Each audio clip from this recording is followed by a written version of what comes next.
the rumor is usually there are 4, sometimes 5. We've even had as many as 6 people on the show before. Oh, look who decided to grace us with his presence finally. Yeah, welcome to the show. We're only, a day late to college. He doesn't even have a earphone.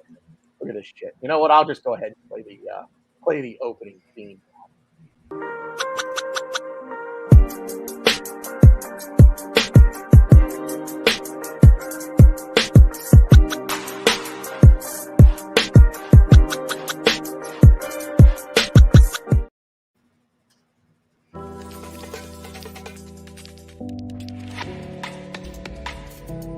West Cork Beard Company make beard oil and beard balm for a strong, healthy, great-looking beard.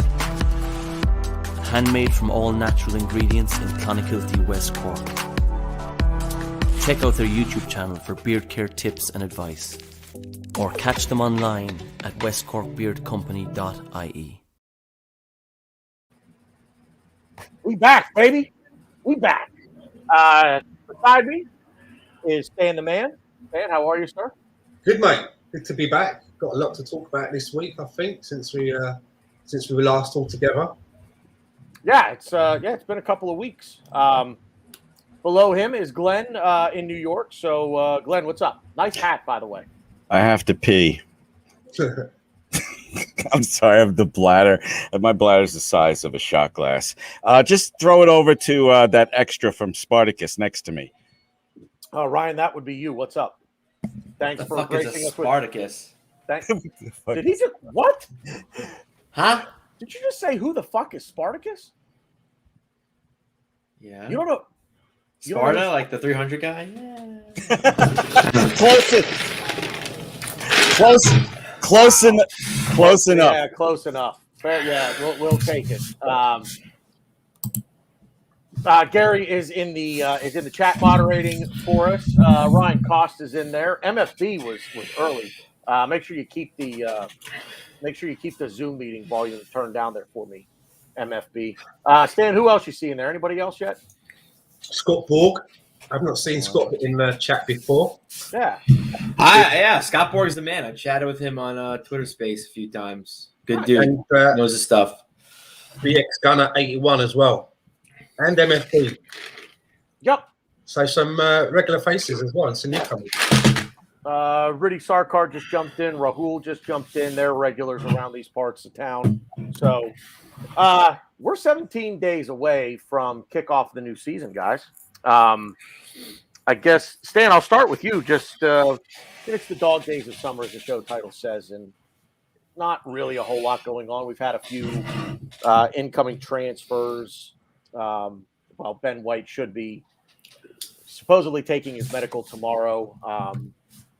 So I would imagine he'll get announced Thursday or Friday, as long as that's all up to snuff. Nuno Tavares looked good against Rangers, and Albert Sambi-Lokonga. People couldn't wait to big him up after Saturday's game against Millwall. But just overall on the summer, general thoughts on things thus far. Well, as I said a few times, I'm one of those that no matter what goes on, what gossip there is, what signings there are, until the window shuts, that's when I'll know what it is that we've got. I will say that my concern isn't sort of like who's coming in and links and stuff like that. I'm more concerned about there are still some faces hanging about that I would really like to see, gone. I'm kind of worried that we'll be starting next season with Xhaka still in the team, Willian still in the team. We've still got Eddie and Nketiah sat on the bench. That's what I'm more worried about. Said Kolasinac still being part of the squad. So there's a few faces for me that I would like to see go. And obviously the money that they can bring in as well can go towards what we need. The signings that we've made so far, players that I don't really have that much experience about. I don't know anything about Sambi-Lokonga really, only from what I've started to hear since the links, and seeing a friendly. The same with Tavares, the left back. Nice to score in your debut. Cedric scored in his debut as well. Which was you know, it was a more competitive game. Gabriel, he scored in his debut as well, right? So it's nice to see a player score in their debut. But I'm sure as we move into the show, we'll talk a little bit more about some of the links. You know, there were some links that I'm really pleased to hear. Who knows whether there's anything in them? There are other links where I'm just like, what you talk? Please no, you know. So yeah, I'll leave it there for now. So until the window shuts, I'm not really going to pass comment of the business that we've done. But I'm really concerned about there's some of the, as people like to call it, dead wood that still have to be moved, and there doesn't seem to be any sniffs. Again, Lucas Torreira, what's happening there? You know, is he going to be a part of the Arsenal squad next season? There doesn't seem to be any sniffs, any nibbles, no gossip about him at all. Yeah, and I brought him up. I brought him up on Twitter here a few nights ago. I think over the weekend I mentioned his name, and I said the exact same thing that you just said about him. I'll digress there for a moment, and Glenn, I'll give you your say, just like I gave to Stan. What are your thoughts so far? Is anything jumping out at you? First of all, since Stan and I always eventually disagree, I want to throw out some props to him. I love when he pulls stats out of his ass. Cedric, you know, Gabriel, I totally agree with you. Here's what I got to say. August 31st is the transfer deadline. Anybody remember the movie Roadhouse? Be nice until it's time to not be nice. I don't want to. I don't want to go shit all over people who are enjoying the preseason and enjoying all of this craziness, you know, with Ben White and now the talk of what's his name, Lauren, whatever. Just let me know. Like I said last time we talked, unless an article says Arsenal signed, I don't read it. So I'm trying to stay patient and not shit all over people who are happy about the new season, you know, and excited no matter, you know, think the transfer window's fine now. I don't want to get all up in, you know what I'm saying? Ryan? Glenn, I'm going to take a shot in the dark here and say your favorite movie is Fear and Loathing in Las Vegas. That's a good movie. Is it? That's a really good movie. You dressed the part. Ryan, hang on a minute. Hey, Glenn, you play pretty good for a blind boy. Oh, I love you guys know all these obscure references. I totally dig it. But let Ryan go. Yeah, Ryan. Ryan's chomping at the bit here. You know, Ryan, you're one of the reasons I'm not complaining about Ben White because you were up in him so much. Yeah. My first thoughts about, the transfer and like that. My emotion, I can sum it up in this T-shirt right here. I got it. It's pretty dope. Take me to Pleasure Town, baby. Saka, my boy. And the unicorn prop in the back. I can't count like there. Anyways, I know what he's gonna do. Anyways, I guess again to sum up more of how I feel. Going to my beer of the week, and it's pretty simple here. It's double IPA, Big Cranky. I don't even know who does this. Stony Creek. Oh, Stony Creek. I've been to Stony Creek. Yeah, Big Cranky because no one's happy. Let's face it. Everyone's upset. Something's not right. We want this. We don't want that. And to be fair, going along with Stan's point, I'm cranky too because we haven't sold anybody yet. And the last 3 or 4 transfer windows, yeah, there it is. He got naked. He got naked to show us your back. Anyways. Yeah. Oh, yeah. Oh, it's a little tat. It's a little tat. Flesh. But yeah, no. So yeah, I'll be honest. I'm not in the nicest of moods. I guess as far as our outgoings. But like Scott said, we wait till the last minute. Wobie, we had no clue Wobie was leaving. I mean, we kind of did like a day or two, but it happened at the last minute. And I want to give this team time. I see the direction that we're going, and that's encouraging. Although I won't lie, and I've said this on Twitter. I've said it on other stuff, but a team like Man U, their signings do scare me. And having such a, I'll be honest, I think Ole Gunnar Solskjaer is not a good manager. I think Arteta is a better manager. And I don't want to compare Arteta and Ole Gunnar, but the fact remains, I don't think he's a good manager. I don't think goalie or the OGS is not a good manager. And the fact they're still bringing in these high marquee signings, it worries me because we're going down the young route and we have a lot of promise, and I'm excited for Lakanga. I'm excited for Ben White. Even to an extent, I think Nuno Tavares could prove to be more helpful than people think. Not saying he's gonna take over Tierney's spot or anything like that, but I think he'll help more than the average fan base says. But I just think, again, it's a constant work in progress, and I think the thing that gets me, I mean, you take outgoings out of it because obviously, like, that's always my thing. I want these Deadwood people to leave, but our biggest piece of business is our partner for Party, and I think that's the most important thing. And I get it, something like that does take time, but we've been linked with so many different variations, different styles of player to play next to Party. Nieves, Basuma, they're two different players, but both of them have been linked to play next to Party. So, and then I'm sure we'll get into this too. It also depends on how we want to, tactically set up for games, because there's talk of us going to a 4-3-3, which I actually do not hate. I actually really like it. And 11s that I've been kind of drawing up on my spare time, I kind of don't dislike it, and I'm interested to see. And again, it all pins on the fact, who are we going to sign to sit next to Partey. Something I keep seeing a lot of stuff on Twitter about people that are excited for the new season to start, and then those people. And then those people being told that they're overly positive, and now they're part of that overly positive part of the fan base that are like, well, if you lose 3-0, it's like, well, at least we didn't lose 4-0. So we really, there's no rational.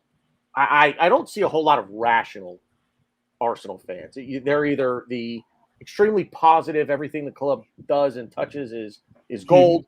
Then there's the those who shall not be named parts of the fan base that just, get the views and the likes because they're just overly negative. The club could win the quadruple and it still wouldn't be enough because they didn't fly to the moon to do it. So let me ask you this, Stan. Are you excited for the new season to start? And if so, what is generating the excitement? I think for me, we're finally on the home stretch now for me of where my opinions are going to be on the guy that's our manager, because I always said that it was going to be around about October that I think for me personally that I would be able to judge him. For me, that's enough windows, that's enough opportunity, that's enough time to stamp your identity on a team since he's come in till about October. So I'm looking forward to the season to start to see where we're going now. I've been told that, I've been asked by Arsenal to trust the process. Well, I'd like to think that when this season starts, the process should be in full swing by now with the time that this manager has been here. And I should be able to sit back and understand what that process is. And I'll probably have to wait until, as I say, that transfer window shuts and we see where the dominoes fall and we see what the club's managed to do with moving out the dead wood and with the new faces that they bring in. And then we're off. There's no excuses for how we play. Even if he hasn't been able to bring in the players that he wanted, then that's down to them for not finding a plan B or a plan C and bringing in the right bodies to fill the gaps of where we need. Because it would seem at the moment that, well, the sort of money that we're kicking about to spending on some people, it would appear that we're not literally walking around cap in hand. It appears that we do have some cash. I don't know how much it is, but there appears to be money there. So we should be able to bring in enough people so that we've got a squad ready to go. For me, and I don't begrudge anybody being happy or excited about the season, but I'm not. The team is not complete yet. I see a lot of great YouTube channels now doing prediction videos for the season. I'm like, what? This better not be the finished team, so I can't get excited about that. But I don't begrudge or stereotype people that want to be excited about the season. I mean, Leicester proved years ago that anything is possible. And, these people, a lot of them, they hold on to their excitement for different reasons. Fresh season, fresh start. Oh, look at our record since Christmas of last year. I don't like that theory, but I'm just putting it out there. So yeah, I can't be excited about this unfinished product. You're telling me, oh, you're going to finish the basement. Come down, take a look what we did so far. Oh, you swept? Okay. so that's just the way I feel. Everybody feels different. Yeah, well said. I feel different. I'm excited because I get to watch them again. It's funny. So when I moved to Connecticut from Long Island, I joined as like a pickup soccer group, and I would drive like a half hour to go play. And every time I would go, the day of, I would get so excited. I can't wait to play. Like I love playing. It's a lot of fun. And then at the end of it, well, really during it, I would just be yelling because people just think that they're better than they are. And, I'm also very competitive. Who would have thought?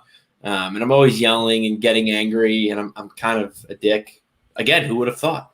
And I always leave angry. And Megan always says, like, why do you go? Like, I don't understand. You get so angry, you get so agitated. And I was like, I don't know. Like, I don't get it. But then, like, again, like the week of, I'm like excited. I'm like, I can't wait to play. It's just, I mean, I guess it's a little different in the fact that I'm watching the team play, but I don't know. I love, it's my team. It's the team I support. I love watching them play. We have a lot of positive things going our way. And I guess I want to be positive and say that the fact that, we aren't complete and our puzzle isn't done. And I know there's going to be more signings and departures. So, yeah, I'm just excited to get the season underway and excited to watch, Premier League football because it's always fun. And to be fair, too, podcasting about Arsenal is more fun during the season than like speculating and talking about transfers. I don't know. This off season, this lull is just it's boring to me.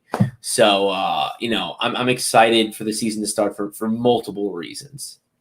And hence the title of the show, The Dog Days of Summer, right? Mm-hmm. I asked the question because I find myself, I'm very much in the same boat that Ryan is with this. It's just like it's we're playing again, and as much as it's almost like hitting myself in the head with a hammer. When we play like shit, like we did to start the year last year. If I stop, it'll stop hurting. If I stop doing this, but I'm like, am I excited just because we're going to be back in 17 days? And the squad, the talent, and all of that be damned. I just want to watch Arsenal again, or am I legitimately excited about what is going on with the club? The three transfers that we've brought in, and it seems like there's an idea here. It seems like there's a plan in place, and I don't have the answer to. I haven't decided on one or the other yet. I'm definitely excited just because I'm like Ryan. I just want Premier League football back. I just want the Arsenal back, and I want to play. I want to watch the games. I want to do this because, as Ryan said, doing the shows in the season are infinitely more fun because they always give us something to talk about at the very least. So, I think we can all agree that we're not going to lose or draw every game, all 38 games. We're going to win a couple, one or two maybe, at least. So we're going to see positives this season, whether there's one or two or 20 or 30. We're going to see positives. So I guess I'm excited for that. And again, I know we always say it's the hope that kills you, but there will be positive things. There are things to be excited about. There will be things going on during the season that are going to be good and positive for the team, of the fans. The problem is it's just, I feel, it's always a losing battle because it's never enough. If we're not winning the league, if we're not doing this, if we're not winning, I guess we can't win the quadruple, but if we win the treble, it's never enough. So I think that's like a constant battle with the fan base. But I mean, I guess I am one of those positivity fans, but I'm not though. Like for everyone that knows me, I'm really not always that positive, but It's the unknown, and I'm really excited for Smith Rowe, for Saka, for Pepe, for Partey, for even Lokonga. Even though I don't really think he's going to start games, but I think he's going to prove to be a Guendouzi-esque type player. In the fact that when we brought Guendouzi in, we were like, okay, like maybe he'll better the academy and maybe he'll play for us in a couple of years. He had such a great preseason for us. He came right into the team, right into the first team right away. So I think Lokonga can make that impression. Will he start for us? Probably not. But I mean, for as of this very moment, he might. Who's arguing El Nani starting over him? Probably me and maybe Stan. That's probably it. So it's just a lot of positive things. With me, Arsenal is the road runner, and I'm Wile E. Coyote. I'm expecting them to. I'm expecting them to bring in a couple of big names. I got excited because about a week and a half ago, Harry from Chronicles of a Gooner broke that Odegaard is not dead, even though he said goodbye. And I was like, "Ooh, I really rate Odegaard." And he came out yesterday ahead of all the headlines today that Odegaard's not happy. It makes sense. He's telling people he wants. So, if we got Odegaard and someone to play next to Partey, I would be thrilled about this upcoming season. But right now, and I'm sorry to be negative, best case scenario, I see a 6th place. That's not acceptable for Arsenal Football Club. Wow. Yeah, so you're just going to dive into the prediction show that we were going to do. Oh, sorry. No, I'm kidding. I think that's fair too. When you look at the bigger picture, the long run of things, it's like, yeah, if all we're going to get out of all this hoopla is 6th place, which I actually agree with you, Glenn. I think right now this team will finish probably 6th. But I don't know. I think we're not done. We're not done making signings. We're not done departing players. And I also too, I'm selfish. I don't want to say I don't want to say I'm the Smith FC, but I'm such a I love Emile Smith Rowe, and I just want to watch him develop. And to me, that's almost half the fun. Yeah, we could be bad. We're going to have bad stretches, but watching him develop as a player, I think he's going to be. I just think he does. The simplicity is just.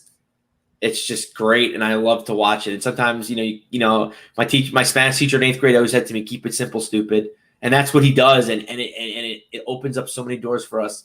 And I'm excited to watch him grow as a player and help transform this team because we will be better. This year will we make it a Champions League? I don't know. Right now, probably not. But I think we have the pieces in this team to really make a run and really be a competitive team for the title in a few years. The problem is no one wants to wait. To be fair, I don't really want to wait either. Cool.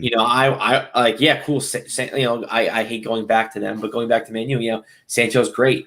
Young guy. He's in the same boat, but they signed Rohan. It's like, well, okay. They have an idea. Okay. We kind of want to win now too. So that, I'm a little jealous of that, to be fair. But I don't know. I think there's just so many players on our team that I just love. I want to watch them grow, almost like a dad watching a kid grow up, learn how to walk, learn how to hit your first baseball, kick your first football, and all that stuff. I'm just excited. I'm excited for those little moments that we're gonna see with Saka, we're gonna see with Smith Rowe, we're gonna see with Martinelli. So, yeah. So, a couple of people have asked in the chat. And I'll give you guys your say. If it came down to Madison or Odegaard, who you taking? I think they're both great players, but I would take Odegaard. I don't know. I know this is real shocking. Again, it's probably going to be my love. Ryan, hang on. You know what? Let me go back to think about it. Let me go back to Glenn real quick. Why Odegaard, Glenn? I just think that he has more untapped potential. It's just about to be unleashed, and I want it to be unleashed at Arsenal. I really, really dig him. When he said goodbye to Arsenal, I took him off my FIFA 21 team. I was so angry. Tears rolling down his face. I was like, I don't want to. Whitney Houston, I'll always love you playing in the background from I was the master using him. But I just think while they're both terrific players, I think Odegaard can really be something super special. Ryan, or do you want me to go to Stan first? No, I mean, to be fair, I don't think I would have a legit answer when after Stan goes. I'm just such a big admirer of ESR, as I'll probably just jack him off all show. I don't really care if we get either of them, to be honest. But if I had to choose, I would definitely go with Odegaard. I think Madison's a great player. I always called him Jack Grealish Jr. I really like what he's done with Leicester. I think he works better with an Aubameyang type striker. With he has Vardy, but I just with his injury record and just I don't know if Madison's going to be able to make that next step. I want to say because he's great for Leicester, but I think he needs to take another step to really make us a real contender in the Champions League, in the Premier League, and I don't know if he can make it. Whereas I think Odegaard can make that step. And I think, all the stuff I've been hearing about how he loves London, he loves Arsenal, he was upset to go. I think he'll wear the badge of pride. I think he'll represent the team and the club well. And I think he'll play for the badge, which is a lot more than you could say about half the guys on the team right now. So, I think just having that little taste of Odegaard, it leaves me wanting more. Stan? I'm just laughing at Tony's comment there that old Jeff Garrett, old slap nuts himself, would be jealous of Glenn's jacket. Jeff Garrett, yeah, good call. Slap nuts. Well, I forgot about that one. That's a good one. Slap nuts. But here's the thing, right? If we were to buy James Maddison, where are we going to play him? Because I read just a few days ago an interview with James Maddison, who, according to him, he's a number 8. Yep. He's not a number 10. He said that he doesn't play at number 10 that often and hasn't played that position for quite some time, and that his favourite position is a number 8. So would that not mean then that he could probably sit next to the party? Because it sounds to me that, according to James Maddison, him and Odegaard are really going to be deployed to be doing different things. However, I mean, you look at Maddison, his stats, he's just the one behind Kevin De Bruyne for creativity. It's Kevin De Bruyne, then it's Maddison, which is quite a nice stat. But I'm a big Odegaard fan. I think he has maybe the highest ceiling because of his age. I just hope that if we got Odegaard, we wouldn't be a stepping stone. So that he's 22 now, he wouldn't be leaving us when he's 24, 25, and just coming into his peak. If we're going to get him, I'd like to be able to keep this guy, because like Glenn says, I think that he's just about to something's just about to maybe happen with him. And I watched a lot of documentaries about Martin Odegaard from his youth. For some reason, they decided to start filming this kid quite early and having his coaches talk about him and what he's like. And they're out there on YouTube, and it sounds like that. His talent has been seen by a lot of people with an eye that knows what they're supposed to be looking at. So, I mean, if 70 million for James Maddison, what are you talking, 50 million, 40 million for Odegaard? Is there really that much of a vast difference that warrants 20, 30 million? I don't know. I think that if I was had to choose one, I think I would probably choose Odegaard. I like what I've seen. Toot, I'm on board with you, Stan. You can throw Madison. You can throw Madison next to Partey. I would be a happy camper. I would be excited about the season. As far as my jacket shirt, I got it from the Dale from the Walking Dead collection. You gave off Fear and Loathing vibes, but I guess Dale from Walking Dead makes sense too. No, I'm just. That was the first thing I pulled up. Shut up! Don't ruin the joke. It's ruined already. Go ahead, Ryan. But it's funny though. Stan brings up a good point, and I did want to touch on this. Is what are we? How are we going to set up the season? Are we going to be 4-3-3? Are we going 4-3-2-1? Because if we're going 4-2-3-1, to me it's easily it's like 100% Odegaard. You'd be not an idiot to want Madison, but it doesn't make sense. But if we're going 4-3-3, I wouldn't hate. I don't know. It becomes a tougher conversation for me to have. But to me, my 2 8s, I would probably want either Saka or ESR or ESR Partey. I mean, so Odegaard or Madison doesn't really come to the conversation for me either. So I don't know. It's tough because you want depth and we want to upgrade positions and we want to obviously upgrade the team as a whole. But then it's like we only have a certain amount of games. We're not in Europe. So it's these decisions are going to be interesting because of that very reason. Like, does Arteta want us to be a 4-3-3 team? I don't hate it. If we want to be creating more, attacking more, that might actually be the way to go. But again, I think it just all comes down to who we sign to sit next to Partey or to sit in front of our back four, whichever formation we decide. I need to ask a follow-up to you, Ryan. So you're willing to throw all, and I respect the ESR. I rate him highly too, but you're willing to throw all the eggs in the basket with him as the starting number 10? I don't want to. Yes and no. Yes, in the fact that I think he could do it. Injuries have been an issue. I get that, but I think my whole point is I'm more concerned about Partey's partner, or again, who's in front of the back four. I don't care about the 10. We have a 10. We have an 8. It's again, to me, it's a little. I'm getting to this too, and it's going to be a little different, but it's almost like the Chambers argument. We have it already. I'm not going to argue the Chambers thing. I'm sure we'll talk about that later, but we have a 10. I think ESR is going to be a world-class player. I think, we gave him the number 10 shirt, for God's sakes. We obviously think highly of this player, and we plan on using him a lot. So I don't understand why we're worrying about Madison and Odegaard. I'm worried about, I want Basuma. I'm going to get this thing trending, I swear. Hashtag Boner for Basuma. I want Basuma. That's all I care about. If we get Nieves, will I be upset? Yeah, a little bit, but I just think that's more of a concern to us right now. And that I think that is the cog to our machine. That is the piece that is the most important piece this summer, because let's face it, Jock is leaving. I know talks are stalling, this, that, and the other thing. Roman's trying to play hardball with us. He's not going to be here. And if some miracle he is here, he's not going to be any good use to us. Did Ryan just say it would be a miracle if Granit Xhaka were here?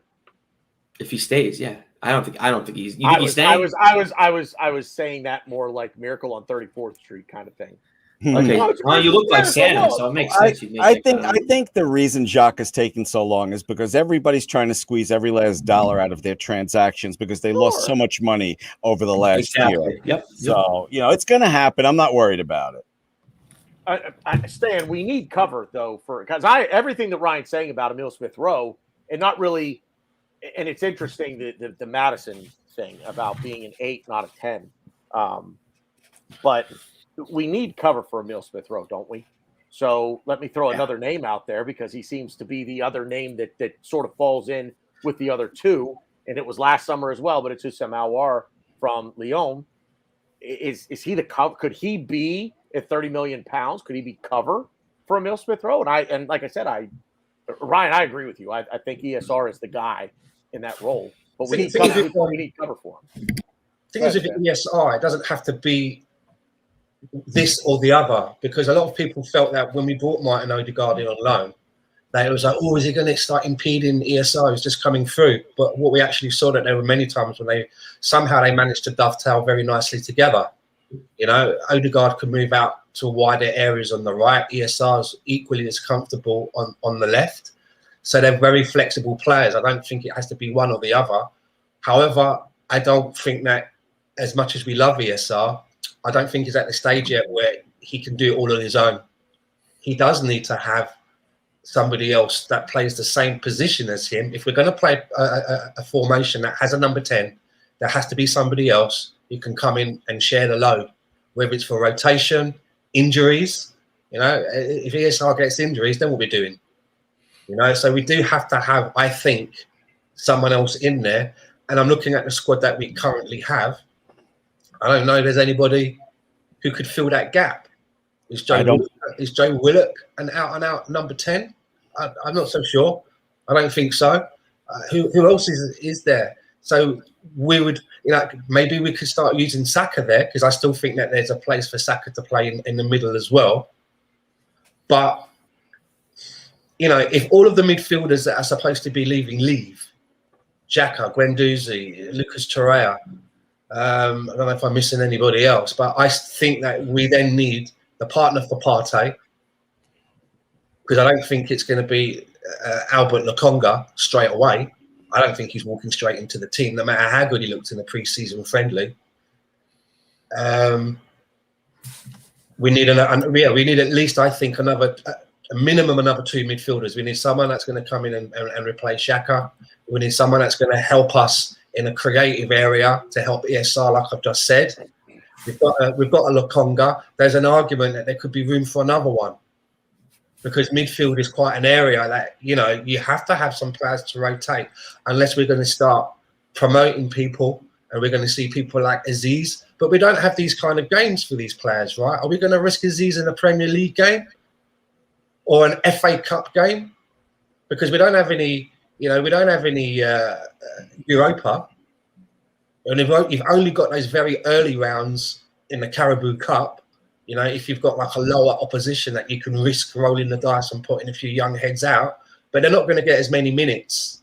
So there's an argument that we could be looking for 3 midfielders, excluding Sambi Lokonga, you know? Look, I see the potential in Lokonga, but this is Arsenal Football Club. It's not rebuilding. Oh, let's just hope for top 10. I want some solid studs in there. And I'm holding my temper because August 31st is still a long while away. Yeah, that's a good shout about Aziz, by the way. I always forget about him. I think he's gonna be such a player for us.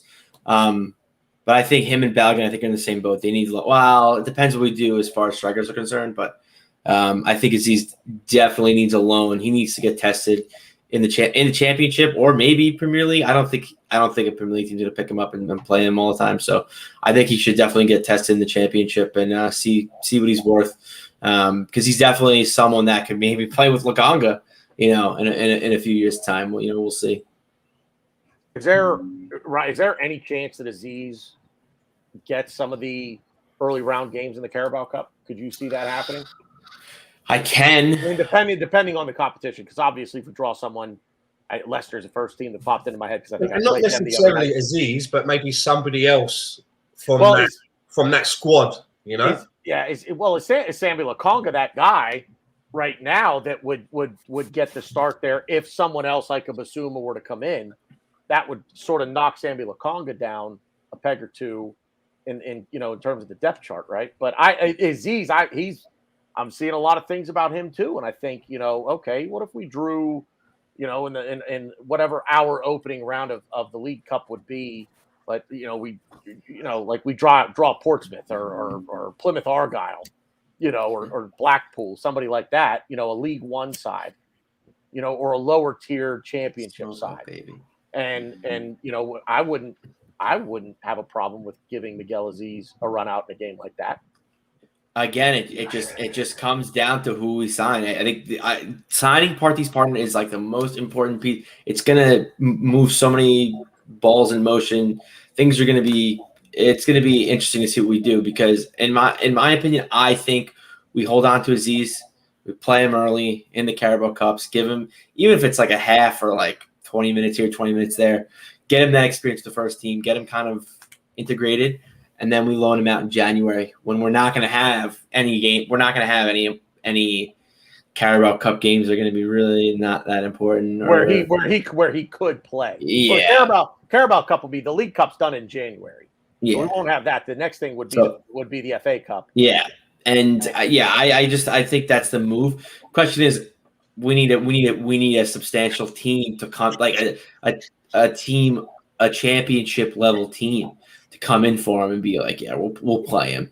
And usually those are tough to come by in January. But I think to me that's the move. But again, it all depends on who we sign, and that's why I don't like how we leave our transfer business up to the last minute, because then we're sent scrambling, and then we don't know what we're doing. Players like Aziz, players like Reece Nelson. Although, to be fair, his loan last season was his undoing, not the club's. You know, these players just get forgotten. And then it's like, well, now we're left with egg on our face, getting rid of a young guy that could potentially be good for, you know, not even 20 mil.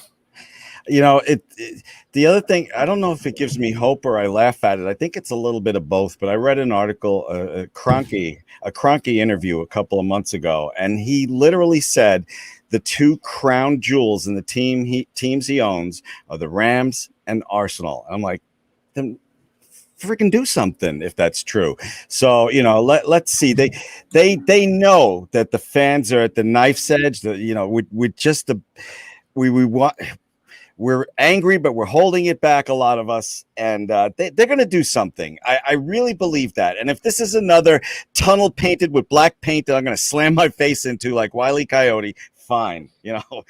But I have to believe that there is something to people coming, because like Ryan says and like Stan says, we need in the middle and we need a number 10.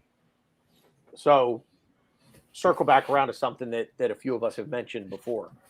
Lucas Torreira. Is it true he doesn't want to be here? I don't know what to believe. The media is so lame. I don't know. If it's true that he doesn't want to be here, then get out. And I love him. I absolutely love him. Well, but let's Ryan, go ahead and tell everybody why Lucas Torreira might not want to be here. There's a lot of things. I think you know what I'm getting. Yeah. I said this on multiple shows, and there was a lot of rumors going around. I've heard from multiple different people, so I'm inclined to believe it's true that he's constantly teased in training and made fun of, and didn't like it too much. And if everyone could take a wild guess on who would be teasing him, yeah, that's right, class. Although the class says Ozil in unison, you are all correct. So yeah, the fact that he's gone though, the fact that Ozil's gone though, maybe that opens. Maybe Arteta can put his arm around him and convince him to stay. But I also think there's other factors. Doesn't like the weather, doesn't really like London. And he came out in, I believe it was an interview a few days ago. I saw it on Twitter somewhere or on Reddit. I don't remember. I saw it. He had to hire a psychiatrist because he was getting depressed because he wasn't playing football every day. He wasn't playing for Arsenal every day because we didn't use him all the time. Or I remember using him as a 10. That was fun. But he wasn't getting regular football. So he had to go to a psychiatrist and see help because just mentally he just wasn't there. Confidence-wise, he wasn't there. So, that could take a lot on someone, a toll on someone. I don't know. I think he's fully checked out. I don't see a way him coming back. And it's a shame. I agree. I'm a big Torreira guy. I really like him. I think he could be our Basuma. But, just all these factors, it's rough. And I just it's like one of those things where I really liked him as a player. I just want him happy. And if it means him going to, where is he? The Boca Juniors, is that where he wants to go? Yeah. Then let's send him there because I want him happy. He's had a tough go. His mom passed away from COVID. I think it was in the middle of, or towards the end of this last season, or maybe it was after. No, I think it was the end of the season. But yeah, it's a shame. But we need to make a move on him because you can't the situation that is Torreira. That's not the kind of player you can convince to stay. He'll just be going through the motions. And what is that? How useful is that to us? It's not useful at all. So I think in that case, you just got to get rid of him. Well, his downfall at Arsenal started with Unai pushing him up the field. And I guess Arteta just doesn't rate him, So those two managers knocked him off mob style from the team. To get him for 10 million would be a bargain. If I don't know what is it the asking price. Anybody know what the asking price for Torreira is? I rate him, and if I were a team looking for a midfielder that is excellent defensively, especially for his size, I spend 10 million on Torreira. Stan, you and I think we're in utter agreement on this one. But here's the thing, right? There's some of the places where he would like to play. He wants to go and play for a team in Uruguay. He wants to go and play for Boca Juniors or whatever, right? They ain't going to give us 10 million. Yep. They don't have 10 million to give. Yeah. So where he wants to go, where he would like to play, doesn't really come into it. Arsenal want a return on what their investment was, which is about somewhere between 20 to 25 million euros. I think we may have spent on him, and I think there's definitely a player in there because I've seen him play in the flesh, as have you, Tanner. You know, and I've watched him in the other games that I attended a game where I saw him. I was very impressed. North London derby. I just find it amazing that, yeah, that's sirens. That's me, man. Sorry about that. I was wondering, but I didn't want to interrupt you. Please finish. For me, man. But fucking hell, they really are out. I was like, it's either Pittsburgh, Vancouver, or Connecticut. You won't hear the sirens where I'm at. They'll just come in through the roof, break down Tanner's door. Yeah, SWAT coming down. Yeah. But what amazes me the most, or surprises me the most, is that while Lucas Torreira had his time at Arsenal, he had two managers that spoke his mother tongue. You know, it wasn't like, you know, he came in and he had like Alan Pardew or Sam Allardyce. You couldn't understand what the fuck they wanted. You know, what was he talking about? He had two managers that spoke his mother tongue. And, you know, Mikel Arteta had a reputation that he's really good with the young players at Man City. I find it hard that no one was able to make him feel at home. Mm-hmm. You know, couldn't Mikel have said, like, I tell you what, Lucas, you're feeling homesick. From now on, Wednesday nights are paella nights. Mrs. will cook it up. You'll come round, allow us place at the table. We can eat with the kids. You know, I can't believe that they could not make him feel at home, because it sounds that he comes from a humble upbringing. He doesn't come from a rich family. You know, I think he comes from a place called Fray Bentos, right? And those of you listening from England all know that for us in England, that's a company that makes pies. I didn't even know it was a place, but he comes from there, right? And I would imagine that the kind of salary that he's earning playing in Europe, even before he came to us and playing at Arsenal, it probably goes some way. So I don't understand what the issue is. But again, there's no sniffs, there's no nibbles. We're not hearing any rumours. He's on his holidays at the moment. You know, I'm playing. I don't even know if he's going to come back from his holiday. I think he might go AWOL. Yeah, I just to add to what Stan said, which I agree with everything you said. You remember his first season here. He said that the supporters made him feel like he's been here forever, and he was so happy with the love he was getting. He said that in the newspapers. You're right. You know. But again, it's not the fans. It's it's genuinely. I think it's the weather. He said multiple times it's going to be a lot to get used to this weather. He did not like the weather, and that's a bit from Uruguay to. Or even Italy. Italy's different than England. Well, fucking no, but there are people, and I know people who, like, the weather generally affects their moods. If it's crappy out and it's raining out, they're legit depressed, and there's nothing they can do about it. They just can't help it.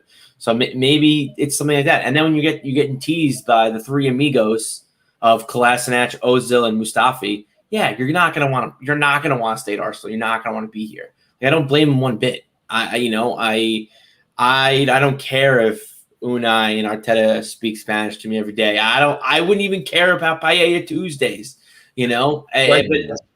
Wednesday. But I just Wednesday. yeah, okay. But yeah, I just think, you know, when you're getting, you know, ridiculed, the weather's not, you know, the best. He's a big family man, you know. There was a whole thing when his mom passed away, you know, so I think there's just too many things working against him as far as him staying here for right now. And it's a shame. Again, it's a shame. I love him. I'll never forget. I went to New York City, we played Huddersfield at the Blind Pig in New York City, and Torreira scored the only goal. I think it was Huddersfield. Torreira scored the only goal. We were singing. Yeah, you were there. You were there, Tanner. 85th minute. Yep. We were the place went nuts when he scored. We were singing his song the rest of the game. We were singing his song in the streets. We had people in New York City honking at us. Me and my friends are going crazy, you know, so and he's not even known for he's not even known for his goals. I don't even care if he scores a single goal for Arsenal. You know, I want him to play right in front of our back four.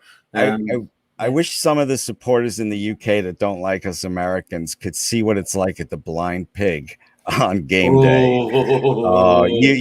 It would change some minds if they saw that. Yeah. You know, that's all I'm going to say about that. R.I.P. Blind Pig. What? Shout out. Yeah, it's not doing It's not that there anymore. What? They have games. What's their bar is it's closer to Penn. I can't think of the name. It's like a 2-story bar. O'Hanlon's. I haven't been there yet. O'Hanlon's? Maybe that might be it. BX, I went there BX once. Gunner. Here, is that it? Yeah. I think that was where it was. Funny enough, I went there to see them play the Scum. I think we drew, and then I proposed to Megan that day. So it was an interesting day. Oh, I didn't know you were engaged. Okay. I can't tell. See, I really can't tell if Glenn's kidding or not. That's like I didn't know you were engaged. I would have given you my sympathies earlier. Stan, can I ask you?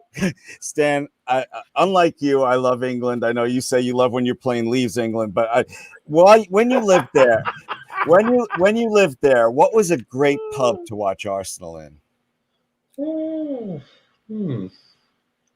We used to like to watch it round someone's house a lot. Oh, okay. You know, they come around and that, and there's like a couple of couches, and everyone's like got their beers with them and stuff like that. You know. Yeah, that's always better. I would prefer that over a pub too. Okay.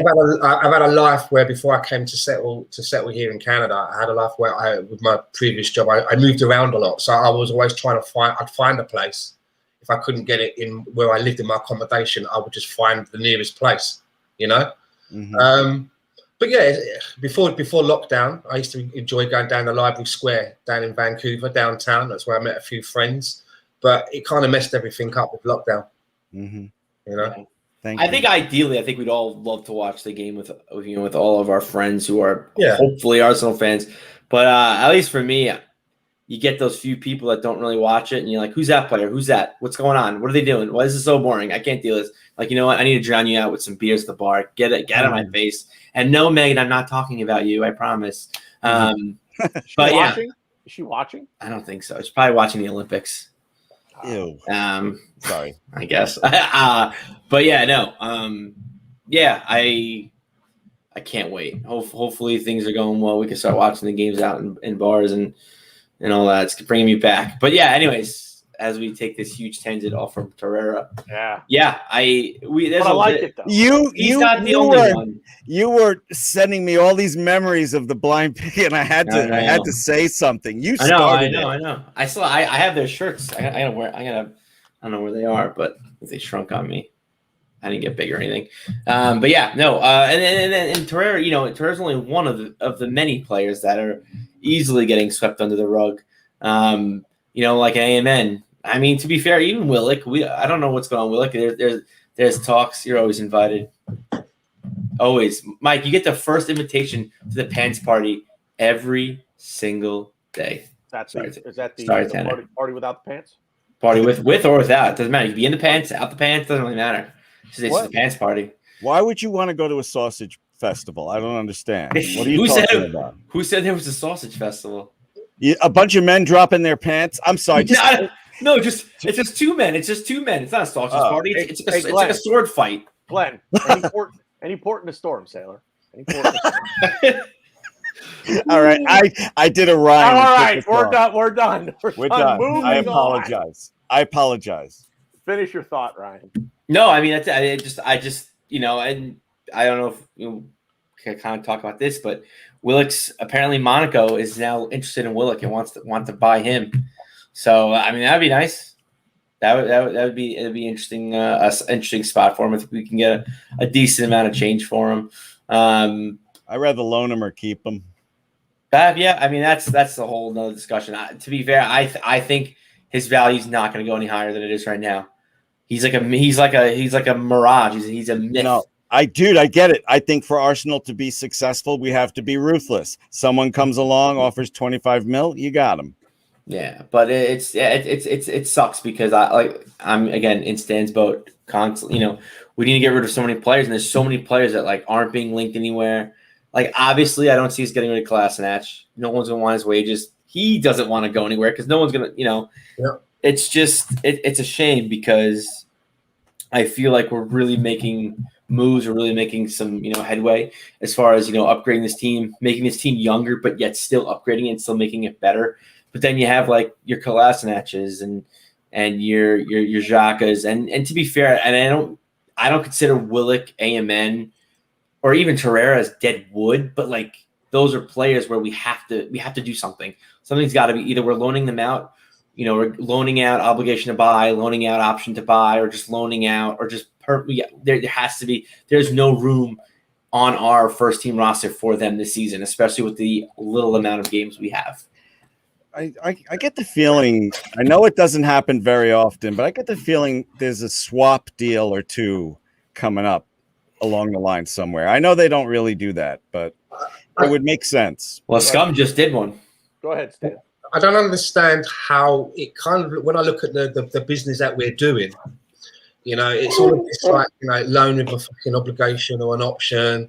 It's we'll do this, we'll do that. There don't seem to be any sort of like nibbles coming in.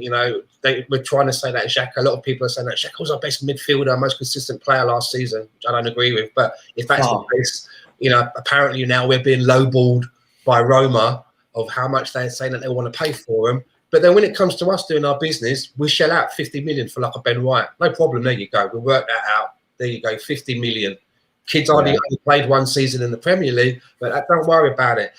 Aaron Ramsdale, the goalkeeper. Oh, we need a backup goalkeeper. Let's get Aaron Ramsdale in and pay 30 million for that, which is, I hope we talk about that in a minute, because that to me, I just don't understand how are we going to pay 30 million for a backup keeper, which is about the same or maybe just a fraction more that we paid for our number one. It doesn't make any sense. But I think that goes to show you that like all these like rumors where like Arteta's on a budget and like we can only spend a certain amount. It's probably close to bullshit, because I agree with you. If we're considering 30 mil on Ramsdale and we're signing Ben White when we can't get rid of these players, then you have to think like, okay, like we have some money to spend. We have some things to do, which makes me hopeful. But like, again, we need to sell. We need to get rid of some of these players. When we look at what we're doing, and we look at a player like Nketiah, and you see how the team might be interested in him, and you see what they're quibbling about for how much they want to pay for Eddie Nketiah, who's got the British, got his British fucking bit that you put on there. He's got a record of scoring, the most records like Alan Shearer did as a kid for under this, that, or the other. He's got a little bit of buzz around him. And people want to buy him, but they want to pay us fucking threepence halfpenny to get him. And then we're linked to go and spend like 40 million on a Tammy Abraham. And I'm just like, you know what? I'd rather keep Eddie Nketiah. I would rather keep one of our own and persevere with, Eddie Nketiah, and pay 40 million for Tammy Abraham.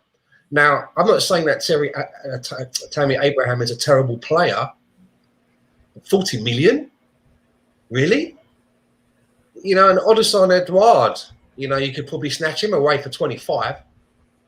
I don't understand why we seem to be paying the premium money for players. 30 for Ramsdale, if that happens. 50 for Ben White. 40 for Tammy Abraham. Why aren't we getting these people with fucking lame deals and obligations? I'm getting at. Why aren't we like trying to lowball these teams like it seems to be that's happening to us for some of the players that we want to get rid of? It just seems a little bit awkward. Whoever's doing these deals, it looks like they need to go and buy that book off Amazon, Selling for Dummies. For dummies, negotiations for dummies. Let me ask this relative to the backup goalkeeper situation. I don't want to spend 30 million on Aaron Ramsdale at all. I don't want to spend 30 million on a backup goalkeeper, because that is more than what we paid for our number one. Exactly. That's more than what we paid. Well, I think the whole thing is the money. That money, he's going to be a number one eventually. So really, you're just. But I get the point you guys are making, and I agree with you guys. It's not just a backup, though. I'll go to Glenn first on this. What about Johnson from West? Was it Johnson from West Bromwich Albion? And someone just put it in there as well. MFB. I mean, surely that would be more viable. Now, I'm going to throw an option out here, and I know everybody's going to lambaste me for this, But Don't do it. I think that it is especially this year, being where we are, or should I say not being where we want to be, meaning in Europe. You think Kolasinac can play goalie for us? Well, the first question I was going to ask is this. Let me throw this idea out there first. Is there any way that we could take Xhaka, Kolasinac,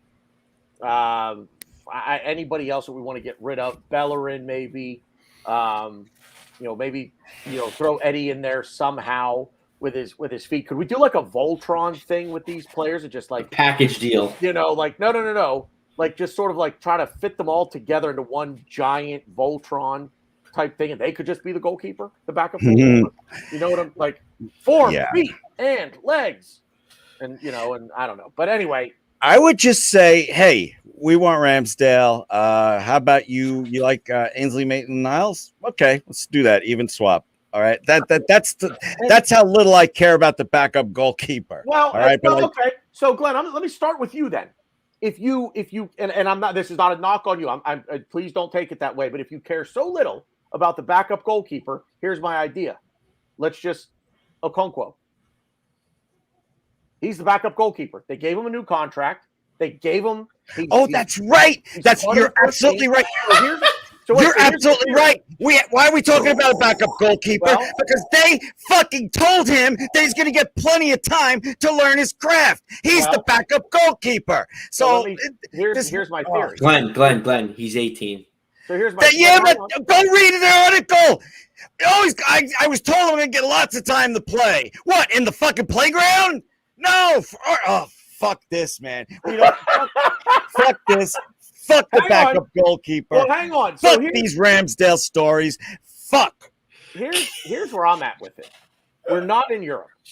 So we don't need to worry about the burning out Bernd Leno, per se, if he were to play every game.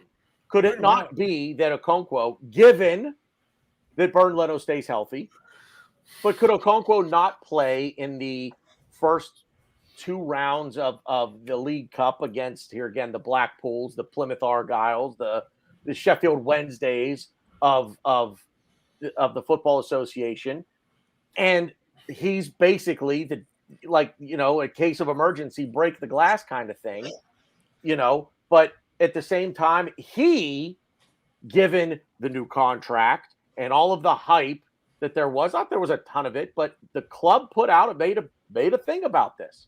We're very excited to give Arthur Okonkwo his first, his breakthrough into the first team. He's getting a new contract, this, that, and the other thing. That would say to me that they have designs of him being the future number 1. So if he's going to be the future number 1, and I get this, he's only 18. I get it. I wholeheartedly disagree with just the idea that because he's only 18, he cannot be a useful player. Okay. How many?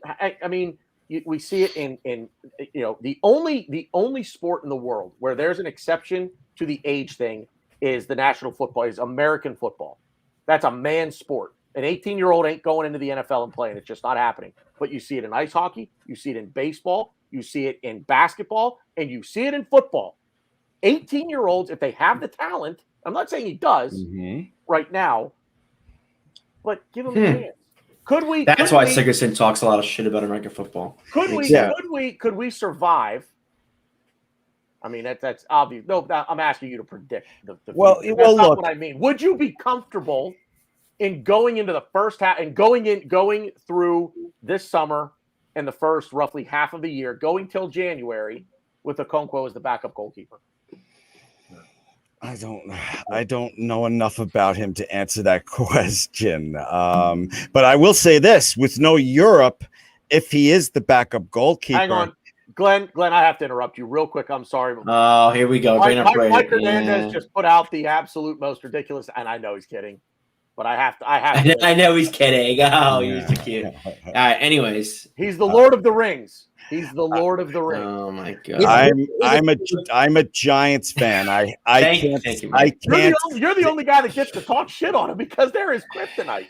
I'm a Giants fan. I can't stand him, and I recognize he is the greatest quarterback I've ever seen in my life. Anyway, I digress. Back to Arthur Okonkwo. Yeah. So Stan anyway, you're chomping at the bit to get in here. I can see. yeah, I'll be real quick. Because we don't want Stan's head to explode like Scanners. All right. Here's the deal. All right. With no Europe, I'm glad you all got that obscure joke. Michael Ironside.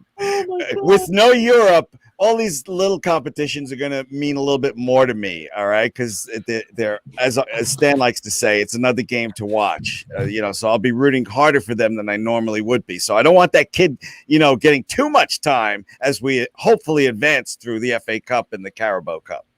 Go ahead, Stan, and then let me jump back in on what Glenn just said. Ideally, for someone like a Concrete, whatever, I can't even pronounce it, one, right? What you want for him is that in those games where you would be playing your backup goalkeeper, you want a Okonkwo on the bench for those games. So he gets the match day experience. And if something happens to that backup goalkeeper in that game, he can go in. He should be our third choice keeper. He still has a lot to learn in his trade.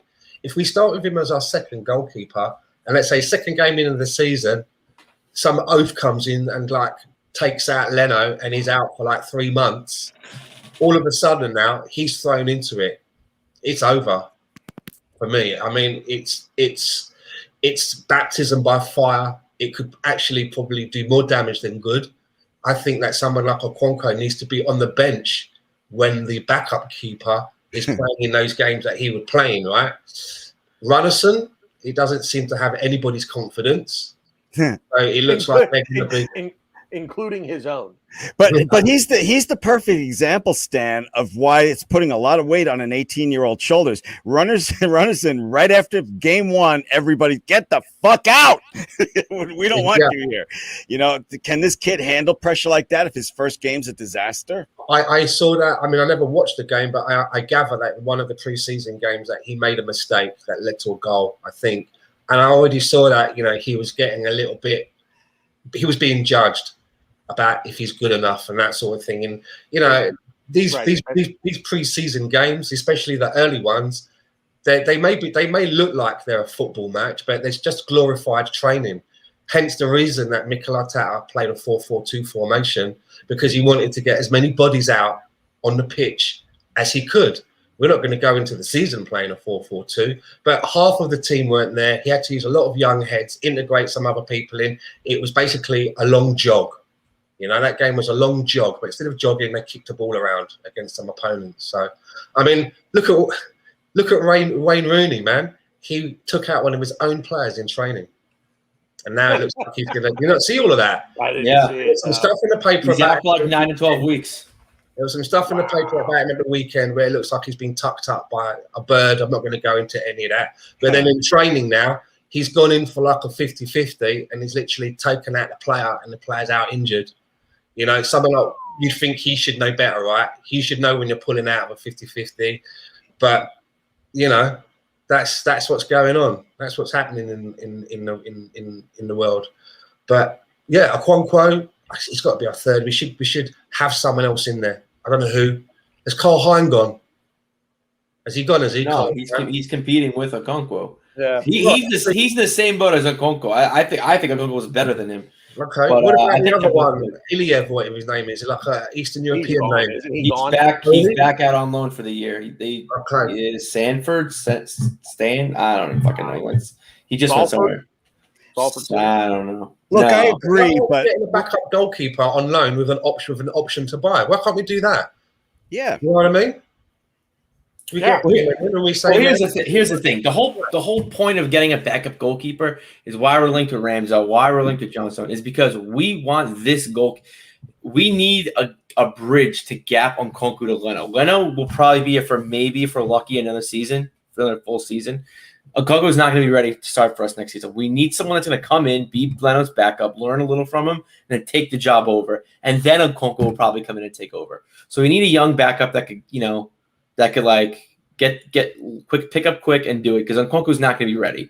And like Ray said, and I think other people said in the chat, which I was going to say earlier, Okonkwo already understood when he signed his extension, he knew he was going to be the third choice. He said it in his interview. So To be fair, though, gun to head, I wouldn't hate if he was back up till January. There could be worse situations. But do I want that? No. I want to focus on getting the backup goalkeeper right now. I want to get. I'm not saying I want Ramsdale, but a Ramsdale type player, a John Stone type player that could come in. He's young, but somewhat Premier League proven. Learn from Leno a little bit. Learn the Arsenal way a little bit, and then boom, take over. My money, who I want though, if it had to be me, it's going to be hashtag orgasm for Oana. I want Oana. I think Oana is the perfect buy. I think he could do really good things for us. The only thing is the unknown. You may as well give it to Okonkwo because he's not going to play for the first half of the season. He's not eligible to play until like. But that's what I'm saying though. That's what I'm saying. Like if we could have him, it's just till November. I think it's till November is when he can start training, or is that when AFCON ends? I don't know. But I don't know. I personally just think we need to bring it back up, and now that could potentially take Leno over because I think they see the writing on the wall with Leno, and they're already ready to sell Leno at the season. So we need to get someone young that is ready. Nkoku's not ready, and he's 18, so it's fine. I don't care that he's not ready, and that comes from someone who I think he's going to be fantastic. I was watching him last season play for the academy, and probably maybe even 2 seasons ago. So I hope we could do something with that, but we definitely need to sign a backup goalie for sure. So backup goal. Let's get into Ryan. You've wanted. Okay. He's gone, mate. What? No, say it. I was going to go into the keep sell loan thing that you wanted to do here. I want to do that. I could do that. I mean, defender wise, I don't think there's really much to talk. I mean, I think we need to talk about the fringe players, but defender wise, we're pretty skint on defenders. I mean, the only one really is Kolasinac. Well, all right, sell. There you go. I'll be back. Can I just ask though as well? I mean, there's been a lot of talk recently as well that Callum Chambers. People are talking about a right back. We need a new right back, but apparently over the friendlies that we've been playing, people seem to be pretty impressed with Callum Chambers. But then the other talk coming out from within Arsenal seems to be that the coaching team and Mikel Arteta seem to be very impressed with Cedric. They're impressed with him in training. They're impressed with him in the fucking pre-season, and that he could be the number one starting right back. I just wondered what your guys' thoughts are. I mean, that was when we talked about right back, Tanner. That was the first time you ever said that saying to me. Us going out to buy a right back now is like mowing a lawn while your house is on fire. The priority is just wrong. So looking at that, I just wondered what you guys' thoughts are at the right back position. Personally, I think that if Callum Chambers is earning his spot, then why not? People are saying, well, he's just in a good run of form, it will end. Well, then why can't we just milk it until it ends? It might end at the end of the season, right? So, I mean, if he's working hard and playing well, doesn't he deserve to get picked? Cedric, I don't think we're going to move him on anytime soon. We've got him in a 4-year contract, right? There's still 3 years left. It's going to be so difficult to move him on. So do you guys think that we should be looking to buy another right back? Or is this something that you think that, depending on where else is needed, that we can handle this for another season? Yeah, it's a difficult question. It went from not being a concern, but Bellerin said he wants to leave, right? That's a definite truth. Is that correct? So yeah, if Callum Chambers earns a spot, I rate Callum Chambers, but more as a squad player. But if he earns the spot, yeah, but I sure would like a backup if it's not just a run of form and he's gonna go backwards instead of forwards. So I would think we'd need insurance there. But then Cedric, right? But Cedric to me is a squad player. On my team, he's not in the first 11 ever. So, maybe you have more. You rate him higher than I do. I don't rate Cedric as anything more than a squad player on the Arsenal team that we all want to see. Agreed. Okay. So right back, Callum Chambers said number one. Well, this is really the only point. Hold on. There's a third name you could even throw in there, right? AMN is back with us at the moment. Yeah. Even though he told us that he wants to play in midfield, but this fan base needs to understand that the only teams in the world that can really come close to boasting world-class players at every position. And if you think about it, there's really only one. There's really only one team in the world that can boast world-class players at every position. And you know what? It's France. It's the French international team. Club teams just don't have world-class players at every position yet. For some reason, this fan base, despite the decade and a half of history of this ownership not spending money, not going out and getting the world-class players that they've been crying out for, still wake up every day saying, when are Arsenal going to buy the world-class player? When are Arsenal going to buy the world-class player at every single position? They want a world-class janitor at Colney. That's where this fan base is. This is what drives me nuts. Yeah, well, you know the fan base is crazy. What's the name of that 18-year-old goalkeeper? I can't say his name. Arthur Okonkwo? Okonkwo. Okonkwo. The first time. Like this. Oh, Conk. Whoa. The first time Okonkwo pitches a shutout, half the fan base is going to say, sell Leno. So we can't go. Right. But so my point being is this. It's not realistic to expect there to be a world-class player. And I love this. Everybody's naming like 3 clubs in the world. Man City. Nope. Sorry. They don't have a world-class player at every position. Yeah, but they're trying. I'll even take it a step further because this fan base thinks we should have world-class players. We should go sign world-class players for the U23s. Like just the entire club. If you're 9 years old, you better be world fucking class. If you're going to play in the academy for this club at 9 years, you better fucking be world class. You can pack your bags and go. Man City doesn't have a world class player at every position. I understand. I understand half Bayern the Munich doesn't have a world class player at every position. Chelsea doesn't have a world class player at every position. They just don't. So I understand. Go ahead, Glenn. No, I was just going to say, I understand what you're saying. You know, the half the fan base thinks it's like FIFA 21 where you can do that. It's not. Right. But the more rational fans, you know, are looking at the team saying, there's some nice little things on this team right now, but we're chasing 5 teams, in my opinion, and we need game changer at number 10 spot. I don't want to take a chance with ESR starting there and next to Partey. And I think that puts us in contention with everybody except Manchester City, owned by a billionaire. I mean, owned by an oil company. Oil country. I was going to correct you. Now, my point being is this, so back to the question, right back. And let's face it, Hector Bellerin is still here too. So until Bellerin goes, and he's there, we have 3 guys, potentially 4 if you throw AMN in the mix, who I think over the course of the season, not being in European football, can get the job done. I like different things about Chambers. I like if I could create a player and take certain elements from Chambers, Bellerin, and Cedric, I think we'd almost damn near have the perfect right back, because there are elements to each of their games that I like. I'm okay with Callum Chambers being the number 1 choice at right back. We can revisit the situation, and that's the other nice thing, though. We could revisit the situation in January. Is Callum Chambers going to be the sole reason that we are in 10th place in October? Could we really look at it and say it's Callum Chambers? It's nothing else. Arteta has completely fixed his problems. We're scoring goals at a record pace. Bernd Leno's making all the saves he possibly can. But Callum Chambers or Cedric even, no. It's not going to come down to one player. It's just not. They're serviceable. And in any sport, at any level, with any team, you need to have a few of those players who are just, you know what, they're not the greatest. Could we do better? Sure, we could do better.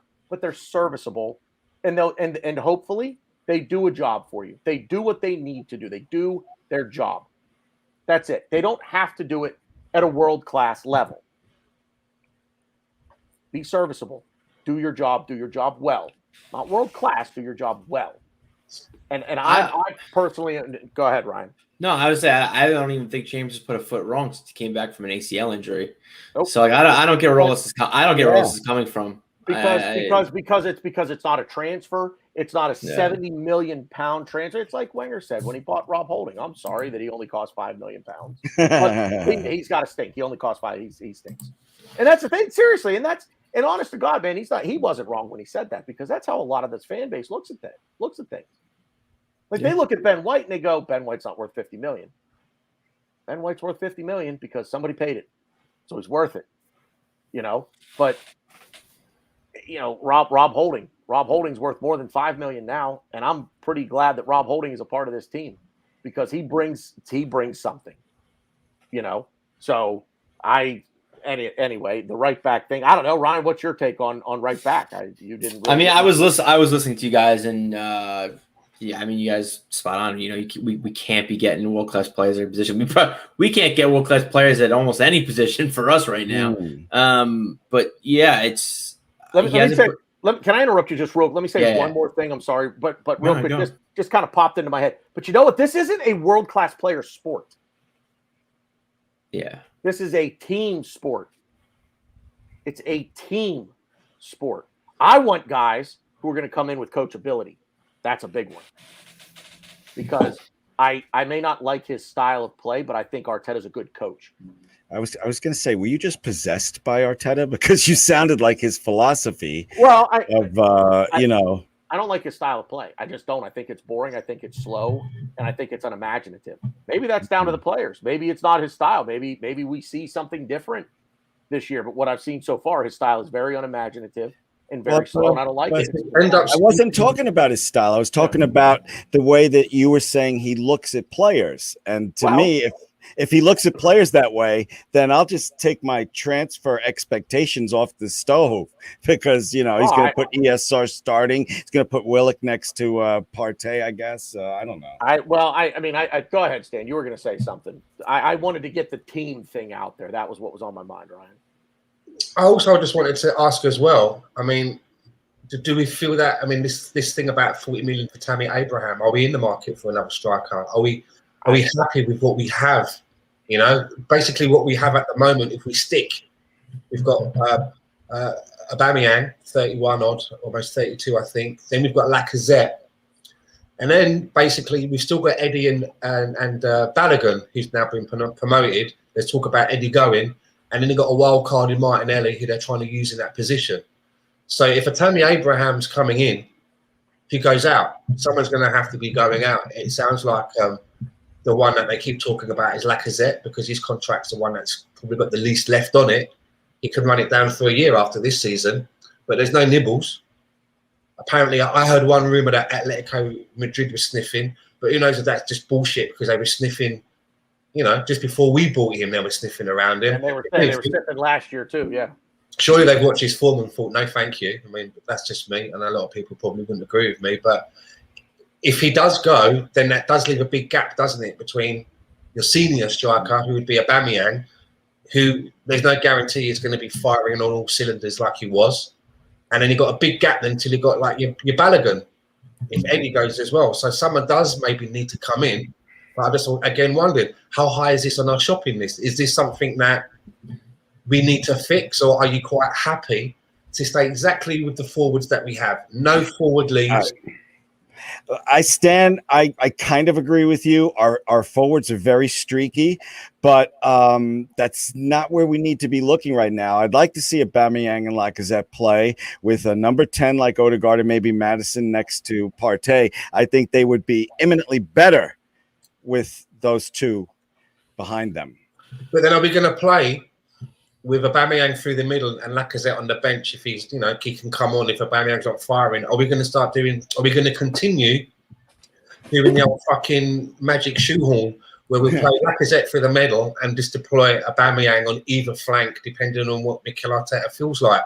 Do you know what I mean? Because that for me always felt like it was a little bit of a quick fix. And we were just trying to get 250-odd million players into the team at the same time. And I always think that you should play one or the other. Play the one that's in form. Let the other one on the bench be biting at, chomping at the bit, waiting for his chance to get on. Maybe in a game where we're winning, a couple of goals ahead, we can take off an Aubameyang looking ahead to another fixture. And that other player comes on and he's chomping at the bit and wants to show the manager that he should be getting picked ahead instead of just trying to make everybody happy. and trying to just fit everybody in. It's about being competitive, not just trying to make everybody happy and feel comfortable. Do you know what I mean? Put some jeopardy in there. If I play shit, I might not get picked. A little bit of jeopardy, I think, has never hurt anybody. Mm-hmm. I mean, competition is a good thing if that's what jeopardy means in UK slang. I have no problem with competition. I think it motivates people. And as far as which striker plays, you get me Madison and Odegaard. I don't give a shit. I don't care who plays striker. Ryan and his semen-stained doll can play striker for us. I don't care. Wow. Your semen-stained doll. You hear that, buddy? Arsenal's find it. Seriously though, you get Madison and Odegaard, you can throw Chambers there. Give Chambers till the winter transfer. See if he works out. Yeah, you give me Madison and Odegaard, I can put up with a lot. I don't give it all this Chambers slant. I'm sorry, Stan. I'm still stuck on this Chambers thing because I get it. I think in an ideal situation, like if we're challenging for Champions League, we're challenging for Premier League, yeah, he's probably not a starting for us. But that's not our goal. Our goal isn't to win the Champions League. We're not even in the fucking Europa League conference. And you're worried about competing for Champions League. This fan space is worried about competing for the Premier League. We couldn't even achieve what the scum did in getting to some stupid fucking conference thing. I don't even know what it is. I can't even say because I don't even know what it is. So, you have to just take your wins and losses as they go. And to me, the right back, every position on the pitch is important. Don't get me wrong. It's important. To me, the way Arteta plays, which is we overload the left, we push fullbacks up, and sometimes either it was Partey, but sometimes the Partey's partner will slide in, be a back three. We'll go either 2-3-5 or 5-2 or 3-2-5, whatever. The right back is probably the least important position out of all of that. I think he does again, it's important, but it's the least important. And things that he does well is the things that he needs to do well. He's really good on the one-touch crosses. Yes. He's a very good defender, and he's done really well with Pepe. And I think the reason why we brought Ben White in was to help out Chambers because Ben White is really good at covering as a right back. So and to be fair, Chambers has played center back for us, which he's played for us in this preseason. He played, I think, against Rangers, and he played against Millwall. Yeah, he slotted in as center back, not the whole, probably 20 minutes. So he could do that, and I think that they're experimenting with that because Ben White's really good at charging forward with the ball. So if Ben White goes forward with the ball, you just have Chambers slot in as a center back. Chambers is a very versatile player. And I think he is very important to this team, whether he starts or doesn't start. And he's way better than Cedric and Bellerin. So I don't understand what all the fuss is about with him. Obviously, if we had money growing on trees and we're trying to really make a push for top four, and we got Partey's partner, we signed a world-class striker, we signed a number 10. Then yeah, fine, maybe we should be linked with some right backs.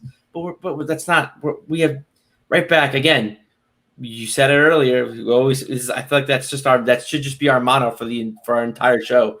You don't mow the lawn when the house is on fire. There's absolutely zero need to even be linked with a right back right now. But yeah, that's that. And then I don't even know where I was talking about. I was just so caught in with Chambers. I don't get with all that. I guess I'm now big cranky. We all like Chambers, though, Ryan. I know, but I guess the fan base doesn't. He's a squad. And you said it, Glenn, and it's nothing against you, but he's a squad player. Yeah, he is, but he hasn't put a foot wrong since he came back from a serious injury that Bellerin also had. And look where, it's to me, it's two is the Rohan could help me out with this because he's a lawyer, the scale. Mm-hmm. They both tore their ACLs. You see Bellerin. And then Chambers goes up, So it's very interesting to see the trajectory of both of their Arsenal careers because now Bellerin's looking at to leave, and to me, I think Chambers has to play right back for us. I think he's good. He's good at what he does. He's going to help Ben. I think him and Ben White are going to help each other, and I think Pepe helps Chambers too. I think it's just also too based on how we play, and I guess to segue myself into talking about Tammy Abraham, I think Chambers' one-touch crossing is so good. I think he's going to help Tammy Abraham. Tammy Abraham is really good in the air. He's a really good finisher. I think this is where I think all of us you tend to disagree the most and have the most fighting is when we talk about our forwards and our strikers because we all I feel like see different things.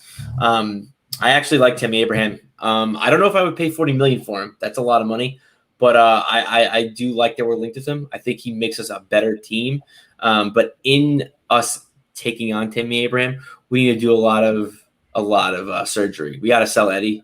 We got to loan Balogun, and we probably need to get rid of either Aubameyang or Lacazette.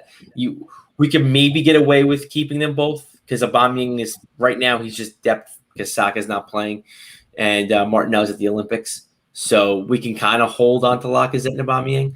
But we need to move a lot of pieces to accommodate Tammy Abraham. And if Tammy Abraham came into this team, I think he's our best striker. Even if you don't sell anybody, let's say we just brought him in the hopes that we know we're going to move somebody. I think Tammy Abraham is our best striker, and I love Lacazette. And I completely disagree with you, Stan.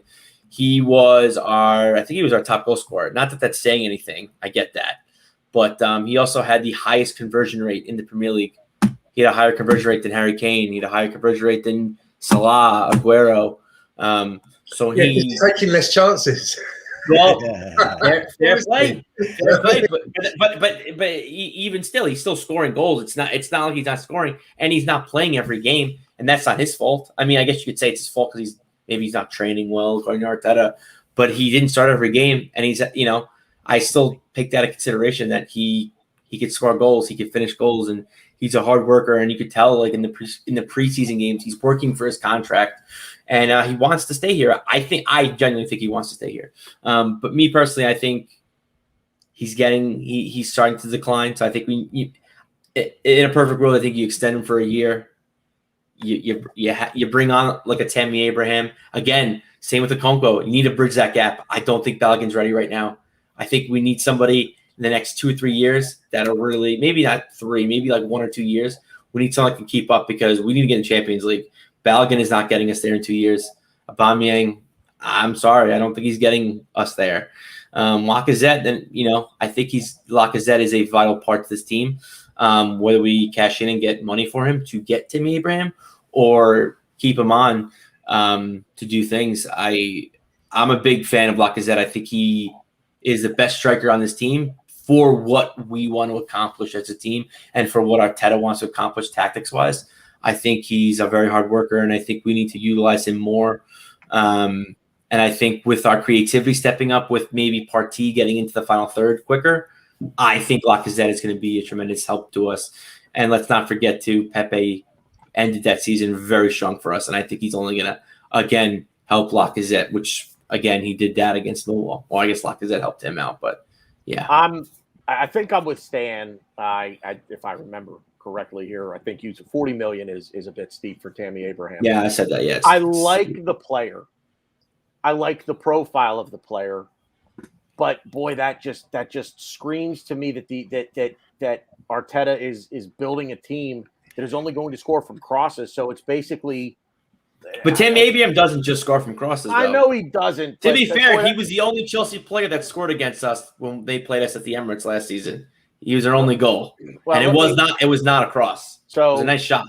This is one that just started today, and if anybody saw this before today, correct me if I'm wrong, but Lautaro Martinez from Inter, and the reason that I'm bringing it up is there was a lot of talk about it today, but it's a deal that I think could, if we're talking $40 million for Tammy Abraham, there's a deal to be made here, and it goes back to what Glenn said earlier about the idea of swap deal plus cash.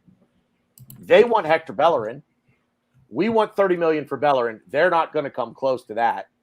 So I think their offer was like 17 or 18. So I'll tell you what, split the difference. If you want 70 for Lautaro Martinez, I'll give you Hector Bellerin. Let's value him at 25, and I'll give you 45 for Lautaro Martinez. See, and that makes sense, all right? And despite how we all feel about the Arsenal front office, they're not stupid, okay? They know what they know what they need, okay? And I completely agree with you. I'm not saying I would do the deal, Mike. It was something that came up. Well, let's put it this way. This Martinez guy, he is like, well, not really anymore, but he was the best kept secret. He leaves it all out on the pitch, and the kid can score. I would be excited about getting him. He, Lautaro Martinez, for me, is one of them players. I love hearing his name because he's the first time I ever heard of him was finding him on FIFA, maybe 3 or 4 FIFAs back. You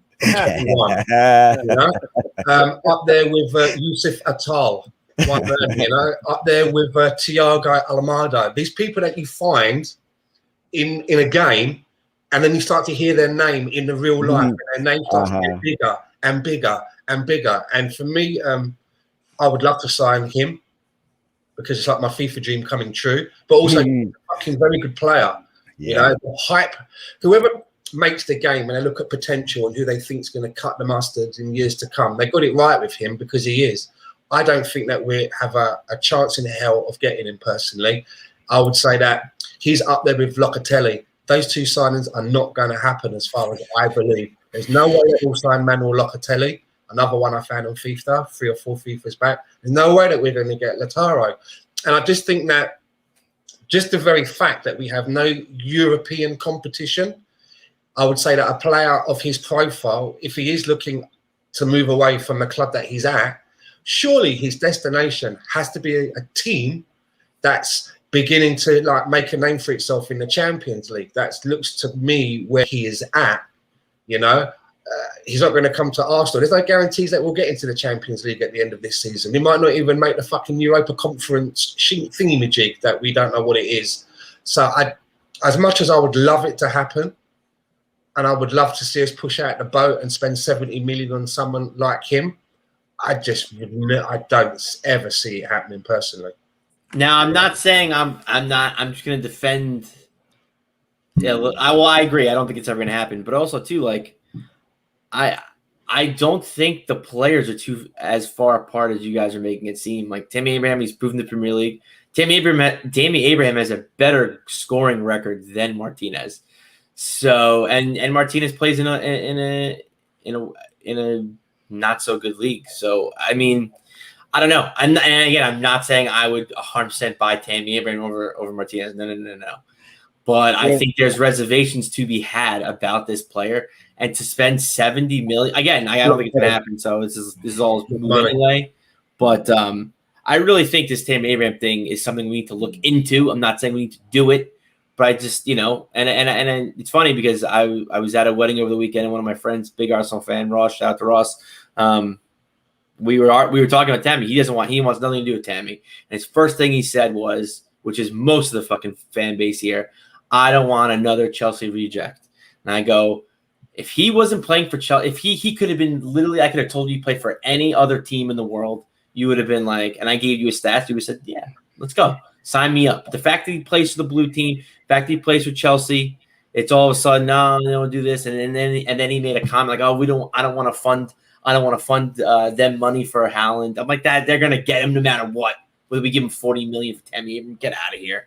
But yeah, I think that it's definitely something we need to look at, and I think that we need to just utilize all of our options because, especially at the striker position, there's a lot of movement that needs to be made. You can't keep Eddie and Balogun on the team, like on the Arsenal first team. Someone's either got to get sold, got to get loaned. Decisions got to be made about Lacazette. Are we going to let his contract right now? Are we going to extend him a year? I think Aubameyang's. Yeah, I agree, Mike. Thank you. All right. I think there's just a lot of things that in the striking department we need to address. But again, I'm still always going to say I want Partey's partner first and foremost. Does anyone think that Tammy Abraham, and I actually think that both Martinez and Abraham, the fees that we're being quoted, I think they're both overpriced. To be honest with you, I agree. But do you think that Tammy Abraham is an upgrade on, say, a Danny Welbeck? Because I kind of put them in a similar bracket for me. I got won over by Danny Welbeck. I hated it when I heard that we were signing him from United. I was literally fucking frothing at the mouth. Yeah, I was very excited. Biting furniture. What the fuck are we doing? But he won me over as a person. Yeah, Welbeck. I got excited about Welbeck. I remember his first shot hit the goalpost for Arsenal. I was like, oh, it would have been perfect. But as far as Abraham goes, yeah, he has an upside. But how high is that upside? I don't know. I do know that Chelsea don't care if he is their injury. If there's a lot of injuries, they're like, we'll sell him. I just, I'm tired of potential on Arsenal. Potential. It's like Marsha from the Brady Bunch. Potential. I'm sick of it. Glenn, that's what rebuilding is. Let me just drop the bubble on Glenn. You know that Marsha. She when she was like a teenager and all that, like coming off the set. Apparently, she'd shag for coke, mate. I watched a documentary about the Brady Bunch for some strange reason. I found myself watching a documentary about the Brady Bunch. But man, that's Marsha, dirty hoe, man. I'm gonna look that up when we're done and I get my son to bed. Really, my favorite. Marsha. But so I'm just tired of the potential thing. Abraham, maybe he'll do it. All right, go try for your potential somewhere else. We got bigger fish to fry. But Glenn, that's the whole point of a rebuild. We need to build potential. I hate that word rebuild. I look at Tammy. Yeah. I look at Tammy Abraham and I look at Alexander Lacazette, and I honestly do not see a serious upgrade on Oliver Giroud. I look at both of those players and I think I would rather have still had Oliver Giroud since the time that he's left. I think that the numbers wouldn't have been that far off. I don't think Lacazette's beat Giroud in numbers in the season yet. So I would rather have kept with Ollie, to be honest with you, because I don't see Lacazette or Tammy Abraham as being a vast upgrade. Mm-hmm. Well, I agree. Let's think of this too. Where did Arteta cut his coaching teeth? Manchester City. They played last year without an out-and-out striker at times because the system isn't set up for one man to be a 25-goal scorer. That's just not the system that Pep plays. And Arteta wants to play the same system. And now I'm rehashing an idea or a thought that I've put out there before. But when we're talking about spending £40 million on a player that Arteta just simply doesn't value, in a position that Arteta just doesn't value, he doesn't value that position. And I don't see Abraham as being able to do. So I agree with Ryan on this. Lacazette is the player in that position that we need because of his hold-up play.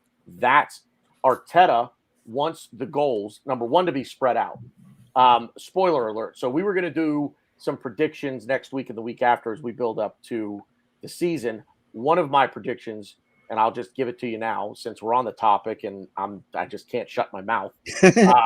We know. I don't see anyone scoring 20 goals for Arsenal this season in all competitions. I just don't see it. I don't see anyone bagging 20 for us this season. If you timestamp today's date on me saying this, I agree with you. Timestamp because it's August 31st. It's still a long ways away. But I'll say this. But that's also not the goal.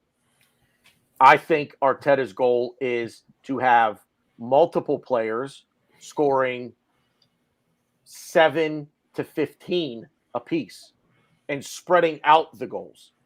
But you still need that. I think you still need that. I won't disagree. Look what you said about Man City a moment ago about playing with the false nine. They were kind of forced into that a little bit by injury. Yeah. But then, even when Aguero started to get better, I do remember seeing games with both Aguero and Jesus sat on the bench. But obviously, I don't know, for whatever reason, Pep wanted to persevere what he was doing. But I think that position is important to him because Aguero's gone, and there's the links of Harry Kane for 100 million and some other players. They are going to spend big on another centre forward or striker, I think. And I think you like what you just said about a player scoring 20 goals. I look at the squad and I think there's only one player in our squad who I think is capable of getting it, and that's Aubameyang because he has done it. The other player that I think could get near it, and there's an outside bet, I'd put a cheeky fiver that could maybe get 20 goals, would be Nicola Pepe. Yeah. And I think in all competitions, Yeah. Well, when I say all competitions, if we were still playing Europe as in a European competition, then I would say even more chance. But with the less games now that we have, you think how many goals he got for us last season, and he wasn't always an automatic starter, right?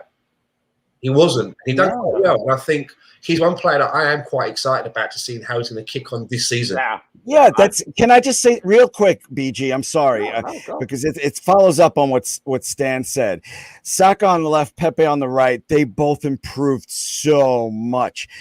This Abraham talk, 40 million, even 30 million. It's too much. Our offense is going to be better. We need those pieces, the number 10 and the midfielder. And I'm sorry, I sound like a broken record.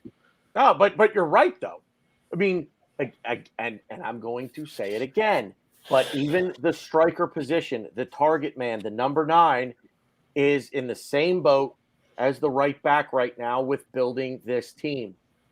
Let's repave the driveway while the fucking house is burning down. I needed to figure out something else to do, Stan. I didn't want to go with mowing the grass. I feel like at this point we've mowed it. Clean the windows while the house is on fire. Yeah, but you know what I mean. It's Aubameyang, Lacazette, Eddie is still here, and Balogun, and everybody raved about Balogun a year ago.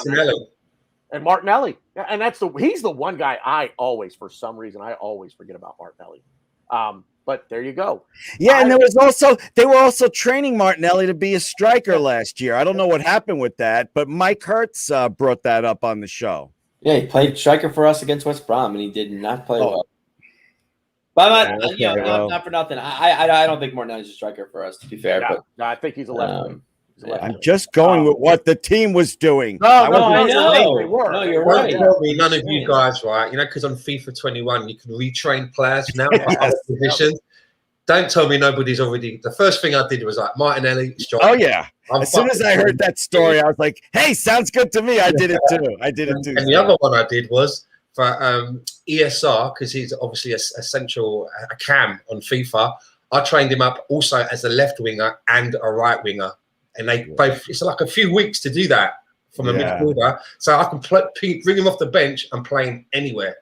I mean, when we talk about world-class players in every position, but let's look at this for a minute. Now, I'm not necessarily going to throw Lacazette into the world-class territory. He's not. No. I don't think he is. I love Alex Lacazette.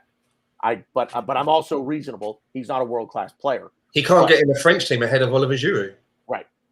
But Aubameyang, Lacazette, Pepe, Bukayo Saka, ESR, Gabriel Martinelli will come along. He needs a run of games, and he's got to stay healthy. That's the biggest thing for him, I think. But boy, oh boy, it's almost, to a degree, it's almost an embarrassment of riches if they could put it all together in attack. And we don't have enough space we don't have enough positions for all of these guys to get game time. So it's just the Abraham links. The Martinez thing, and I brought it up because I saw it there, and it was something that was making the rounds. That's not happening. I wholeheartly agree with Mikey Hers on that. It's not. That's just nothing but to fire up the fan base. It's not happening. But Tammy Abraham, I think the biggest question for me would just be, why? Why? What are you gonna do? Like, where's you got Aubameyang and you got to play him. Like that's everybody last year. You got to play him. What's changing going into this season? If we were talking 25 million for Tammy Abraham, I'd be a lot more. I'm not saying I'm an accountant.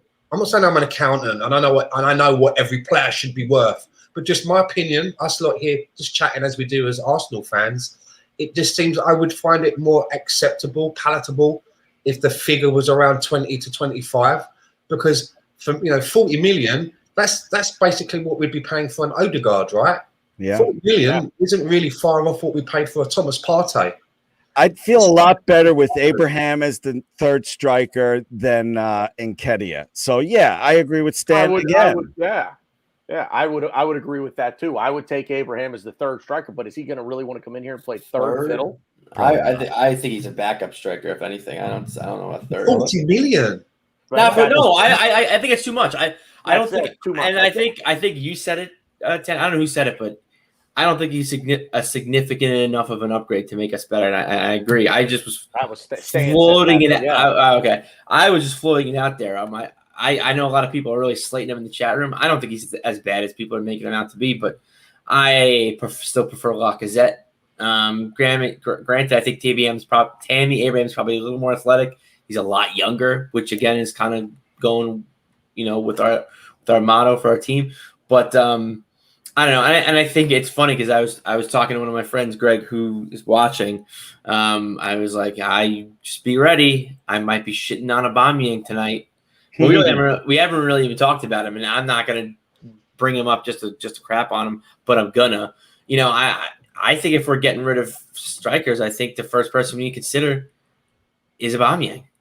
Yeah, but you think Arsenal's in a rebuilding mode. You want ESR to start at number 10 when the season begins, and now you're ready to throw Aubameyang out for an unproven Tammy Abraham. That's not. I didn't say I would sell Aubameyang for Tammy Abraham. I guess in a perfect world, I guess I would. You'd have Lacazette as a starting striker. You have Tammy Abraham coming in as backup. That's not what he's going to want to do. Aubameyang and Lacazette, which one would you prefer to sell? Aubameyang. It's not even a question. Lacazette is better for the team. Aubameyang just isn't. To me, the only reason why I'm not chomping at the bit to get rid of him is because he's going to be good cover for us for when Martinelli's at the Olympics. Saka is still on holiday. He has to play left wing for us. There's just no ifs, ands, or buts. He's going to be when the 11 comes out on Friday the 13th. Aubameyang is going to be our left winger. So, okay, you think so? He has to be. Who else is going to play? Who's going to be there? Oh, I see what you're saying because who's right? Yeah, but Saka's not going to play there. Hell, he won't. I don't know if he'll be fit enough. He'll be on holiday. I don't know when he's. I mean, who knows? He might be. I don't think he will be though. I think he'll miss the first week of the season. Who knows? Maybe he won't. Ryan, I never said why I agreed that if we had to sell one, Aubameyang or Lacazette, I would sell Aubameyang. I'm going to take BG's quote about Aubameyang from months ago. Aubameyang has all the confidence of a 12-year-old girl with acne. He's too hot and too cold. So I think Lacazette's the same thing. I think Lacazette's the exact same way. It's funny you say that, but okay. Yeah. Anyway, you're selling Aubameyang really for one reason.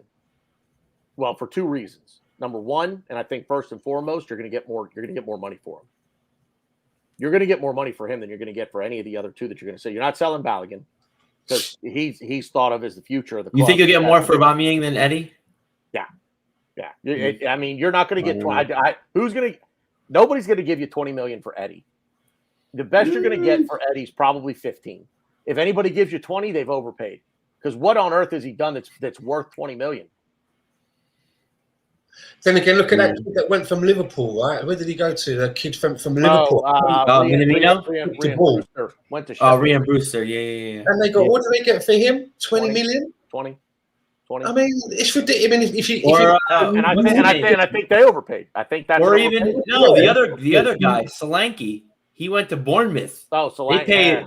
They paid an arm and a leg for him. Yep. I mean, he was really good, but I don't think we can get more. That Brewster kid, then you should say. I mean, I'm just spitballing. Yeah.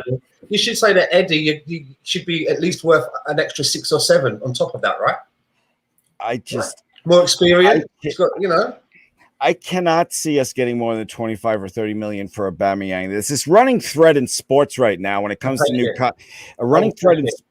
What was that? I'd take the 20 to 30 million. We get rid of that. We get rid of that huge wage bill, and we invest in someone maybe around 26, 27. And again, you could drive up to Celtic, and I'm sure if you took a briefcase with 30 million in it, you'd come back with Edouard. And I don't like talking bad about Aubameyang because I do like him, but the teams now are not paying for what you did early in your career. He's 32 now. They're not going to overpay for a 32-year-old. Right. And the second reason that you're going to get that you would I would sell Aubameyang is because he just doesn't fit the system. He doesn't fit Arteta's system. Aubameyang is a runner. That's what he is. He's a ball over the top guy. Go get it and go score. He's not a guy that, okay, we're going to get into 30 yards within 30 yards of goal, and now we're going to get creative in here and we're going to figure out a way to score. That's not the way it's going to. That's just not him. That's not him. You slow him down, and you take away the one thing, the one part of the game that can't be taught, and that's his speed. That's why. That's why you. That to me, that those two reasons right there, why you sell him over Lacazette. I'm with Ryan on the Lacazette thing. Lacazette. I mean, I'm sorry. Anybody that says that we were not a better team with Lacazette as the number 9 last year, or even a false 9, I don't know what to tell you. We were last season. We were last season, but it was. I think a lot of that was because Aubameyang was playing poorly. But I think Aubameyang poorly. He was playing poorly. It wasn't like we had 2 players and Lacazette was just a bit better. Aubameyang, compared to what he has done for us, in past seasons, that last season was shocking for him. But I think that stems from the system. I think that is system related. There are some guys that just don't fit every system, and that's a position that I think you have to look at your system and the players in the system, and you have to find a complementary player to put there. That's Lacazette. It's not Aubameyang.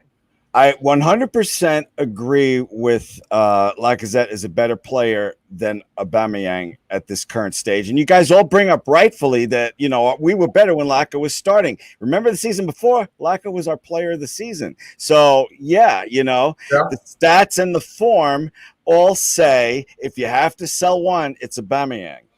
And, I mean, at least just for me, for the eye test, Lacazette is fighting for every ball. He's digging in the trenches. Aubameyang, you look at him sometimes, his mannerisms and his just say otherwise. There's just games where he just doesn't seem interested, and it's a shame because. And I guess I'll add to you, Tanner, another reason why I want to sell Aubameyang. I want a new captain.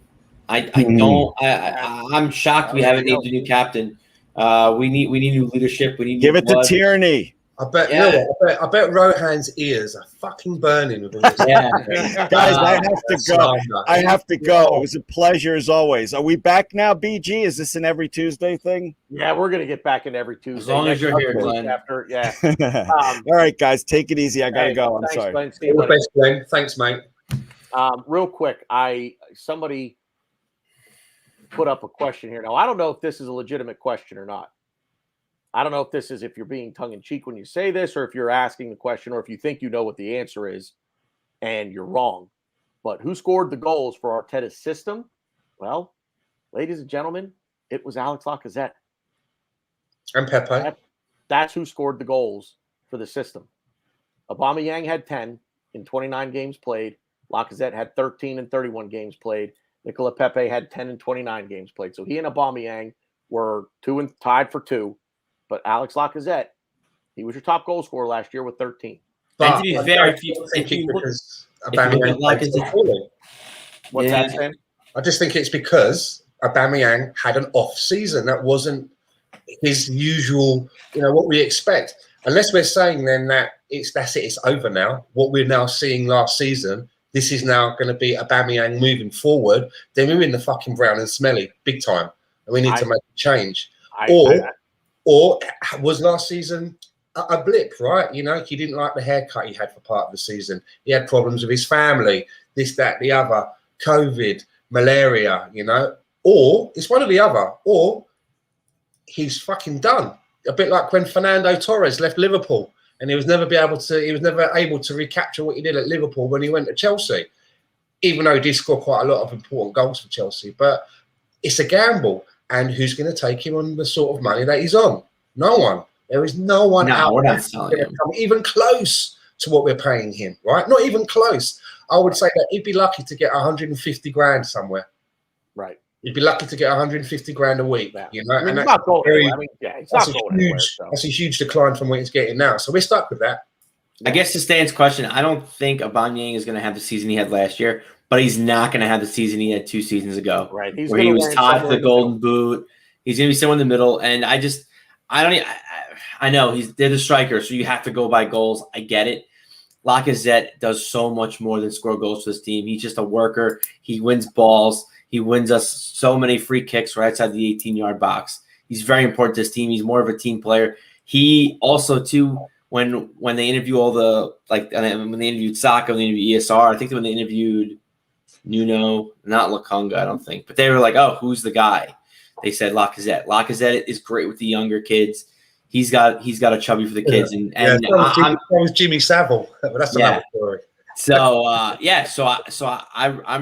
just think Lacazette's what we need to prefer. Question is, but that's the thing is, what do you do with Aubameyang? You're not gonna have a captain when Martinelli, when Saka, when they all come back. What are you gonna have? You're gonna have Aubameyang on the bench, Lacazette starting? I mean, yeah, maybe a game here and there, but I think Arteta's gonna have to. I think he's gonna just force his hand and persist with Aubameyang, which is why I'm shocked we haven't named a new captain this season. Just doesn't really make much sense to me.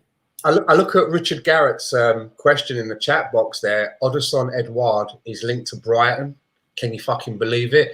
And I look at that and I think to myself, all right, we get a lot, there's a lot of gossip in the transfer windows, but if something like that actually happens, why should I not get fucking angry if that happens? Because for one, the fucking transfer is going to be funded with the money we fucking shell out for Ben White. You know what I mean? So we basically facilitated that. This is exactly the kind of profile of player that I think that we should be going for, who would be a good buffer between someone of Aubameyang sort of age and stature in the game and someone like a Martinelli or a Balogun, someone like a Odison Edouard, who is proving that he knows where the goal is, but still has a little bit more to prove and would probably, play socks off for Arsenal. For me, would be a perfect, kind of profile that we're looking at. And I go back earlier, we talked about Aaron Ramsdale. 30 million for Ramsdale, 40 million for fucking Tammy Abrahams. It kind of just reminds me of that 75 million that we spent combined on Granit Xhaka and Squadra and Mustafi. I think that is the fucking worst 75 million we've ever spent. I thought Edouard was already signed for Leicester, but I looked it up. He actually isn't. I don't know why. I thought I saw he signed months ago. I thought I saw he signed. Who's that? Edouard. I thought Edouard signed for Leicester. That's why I was linked up right now. But it depends too. I think people underestimate the changing of leagues, and just players changing teams. I remember. Not everybody was on board, but we were linked with Ryan Fraser for a transfer window and a half, and everyone's like, "Yeah, he could be good. He's a good idea. We could maybe fit him in, and he could be depth in this." He couldn't even make it at Newcastle. Yeah, I don't even think he saw Newcastle. Newcastle picked him up, and he couldn't even get games at Newcastle. So, you go to I guess Soyuncu is actually doing pretty well in Leicester, but he's someone I really would have liked as center back. Right, is it not swings and roundabouts? Maybe the same could be said from other people outside of Arsenal looking in. Could say, look at Joe Willock, couldn't make it at Arsenal, and then they're like, oh, look at him at Newcastle, scores in 7 games in a row. That's because of the system they play. We're never going to cater to Joe Willock. We're never going to play a counter-attacking 4-3-3. It's just not going to happen. That's why I don't know. I think we need to milk him for all he's worth to Newcastle. I think we could sell him for some change to Newcastle. I think Steve Bruce really wants him. He fits his system perfectly, and he's not going to get better. What is he? 7 goals in 7 games. Not going to do better than that. Not going to do better than that. Just it strike while the money's hot. But it's tough. Strikers. I think, like you said, Dan. I think strikers just an odd position for this club because. For what Arteta wants to do, a striker is not all about goals. You watch Lacazette, not all about goals. I'm not going to bring up the ESR as a false 9, but we've done stupid shit like that. I don't want my team, this is just me being greedy and selfish. I don't want my team to be playing in a system where a striker is a bit part player. We have a false 9 where they're really tucked in and they're doing that Bobby Firmino. I'm old school. I like forwards. For me personally, I would love us to be playing a formation that has 2 people playing up front. When I play FIFA, my formation has 2 strikers up front. The name of the game is scoring goals, and strikers are the ones that are the best equipped to do it. So why would you reduce it? I know that the way the world has changed, the way that we play now with the 3 at the top, 2 wide forwards, and this central striker. But probably why I don't play FIFA with other people online, because my formation would probably get smashed to bits. In my four wide diamond with 2 up top, but I play on a very low setting when I play against the EI, so I never lose. So that doesn't really bother me, right? But I would love to see us. I mean, we went out and spent nearly 100 million on 2 strikers in Lacazette and Aubameyang, and I really think that we should have somehow persevered with a formation that had them playing together. However, I looked at one of the friendlies that we played. We did play 4-4-2, and Nketiah and Aubameyang, and it was Aubameyang that was the one that didn't look like he knew what he was supposed to be doing with a partner up front. And you'd think that he's the one that's got the experience and must have played the formations along the way with a striking partner. And from what I could see, Mikel Arteta was constantly telling him where to be and where to go, not Eddie.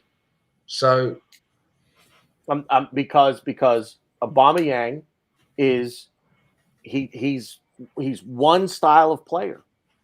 He's not versatile enough to play in these different in the different systems that Arteta might want to try to implement. Or Aubameyang, and God bless him for it, because he was one of the best in the world at the top of his game, but he's a straightforward player.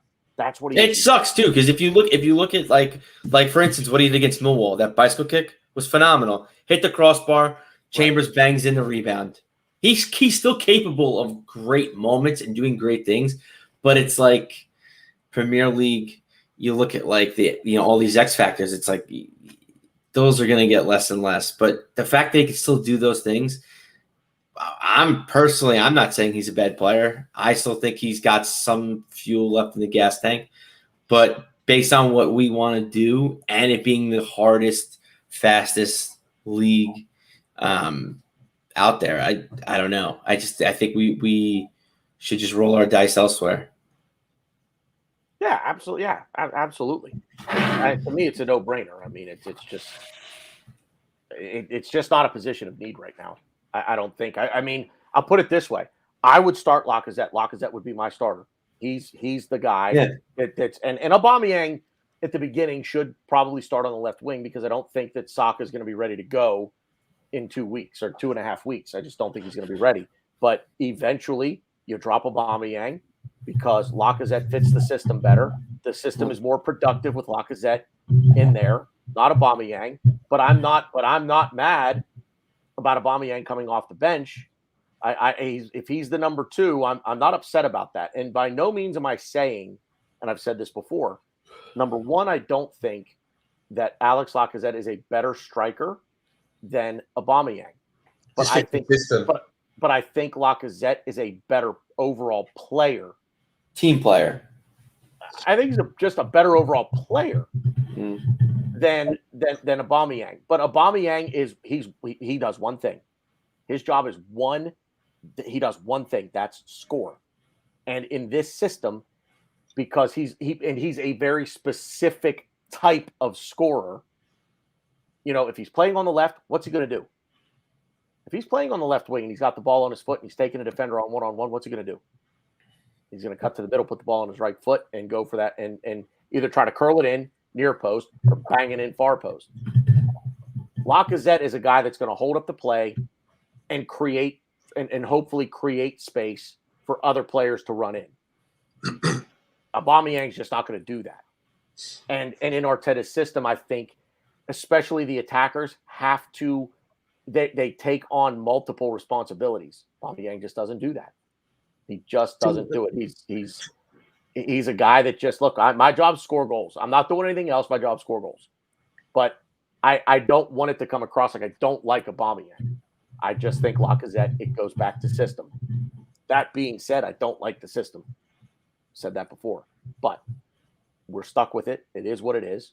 And I think you have to find the players that are going to fit the system the best. The Tammy Abraham links, I don't get, because the only thing that he's going to bring that Lacazette doesn't is the aerial threat, right? Are we like, is that real? This is where we're at now, where we're just firing in crosses left and right and hoping for the fucking best? This is an NFL team that runs the same play over and over again and hope they get lucky. And it's a Hail Mary. That's not an attack to me. So for me, I've always felt that with Lacazette's strengths and weaknesses, playing him in that kind of a false 9 where he comes deep. And you may remember over a season ago when I had to take the piss and I referred to him as a false 8, who's playing so fucking deep. He was like playing as a false 8. He hasn't got the passing range for that deep role. Alexander Lacazette, from what I've seen, his best role is like he's very good at working in very tight spaces. He can be sort of like to the very side of the goal with players around him, and somehow he can jink out in one turn and curl out a shot and still beat the keeper. But I'm not sure. You know, he's very good in the box and very good at one touch, a quick turn and a shot. Very strange angles he can work the ball in. But yes, he can hold the ball up and slow the game down. But I think his passing when he releases the ball after that is very suspect. It is. Yep, I'd agree with you there. You know what I mean? So if that's the way that Mikel Arteta wants to play, he needs someone better in there. Sure. To not only slow the game up so that people are running into the space, but he needs to be able to get that ball to one of these runners. Right. So, and I don't see that he does that. He doesn't do that enough, which is one of the reasons why our goal tally has been quite low. Right. But I agree with what you're saying. Out of him and Aubameyang, he's better suited to try that style. Right. Than Aubameyang is. Do you know what I mean? Because Aubameyang is probably a worse passer than fucking Lacazette. I mean, it's not even that he's a worse passer as much as it is he's probably not going to look to pass. He gets that close to goal, he's looking to do one thing. You want, and here again, let's go, like you said before, let's go old school, baby. That's what you want. You want your finisher to that be ruthless, man. Be clinical in front of goal. That's what you want. But it's just not the system that Arteta plays, and whether you like it or not, I do not like it. Now, has he been playing a certain system because of the players that he's got? Do you see where I'm coming from? You know what I mean? Well, I'm going to play this system because this is what I'm working with, and I'm going to get the best out of them. That's what he did when he came in before the pandemic hit, when we won the FA Cup, when we beat Liverpool in the Community Shield. That's exactly what he did. He looked at the team that he had, and he said, this is a counter-attacking football team. We're going to absorb the pressure. We have a guy who can run you into the ground in Aubameyang, and we're going to and Pepe, quite frankly, although he's not as technical dribbling the ball as what Aubameyang is, because I think Pepe's feet get moving faster than his brain sometimes, where all of a sudden like he's running and all of a sudden he just his head gets out over his hips and then he just falls over. I'm not saying he does, but you know what I mean. Yeah. But those two guys are just ball over the top finishers. Not necessarily ball over, but run at the defense. Take the defender on one-on-one and finish. Look to finish. That's not what Arteta did. And Tony Turner, perfect timing. Last season, this is exactly truer words have never been typed on this show ever. Last season, he forced the system he didn't have all the players for. Exactly.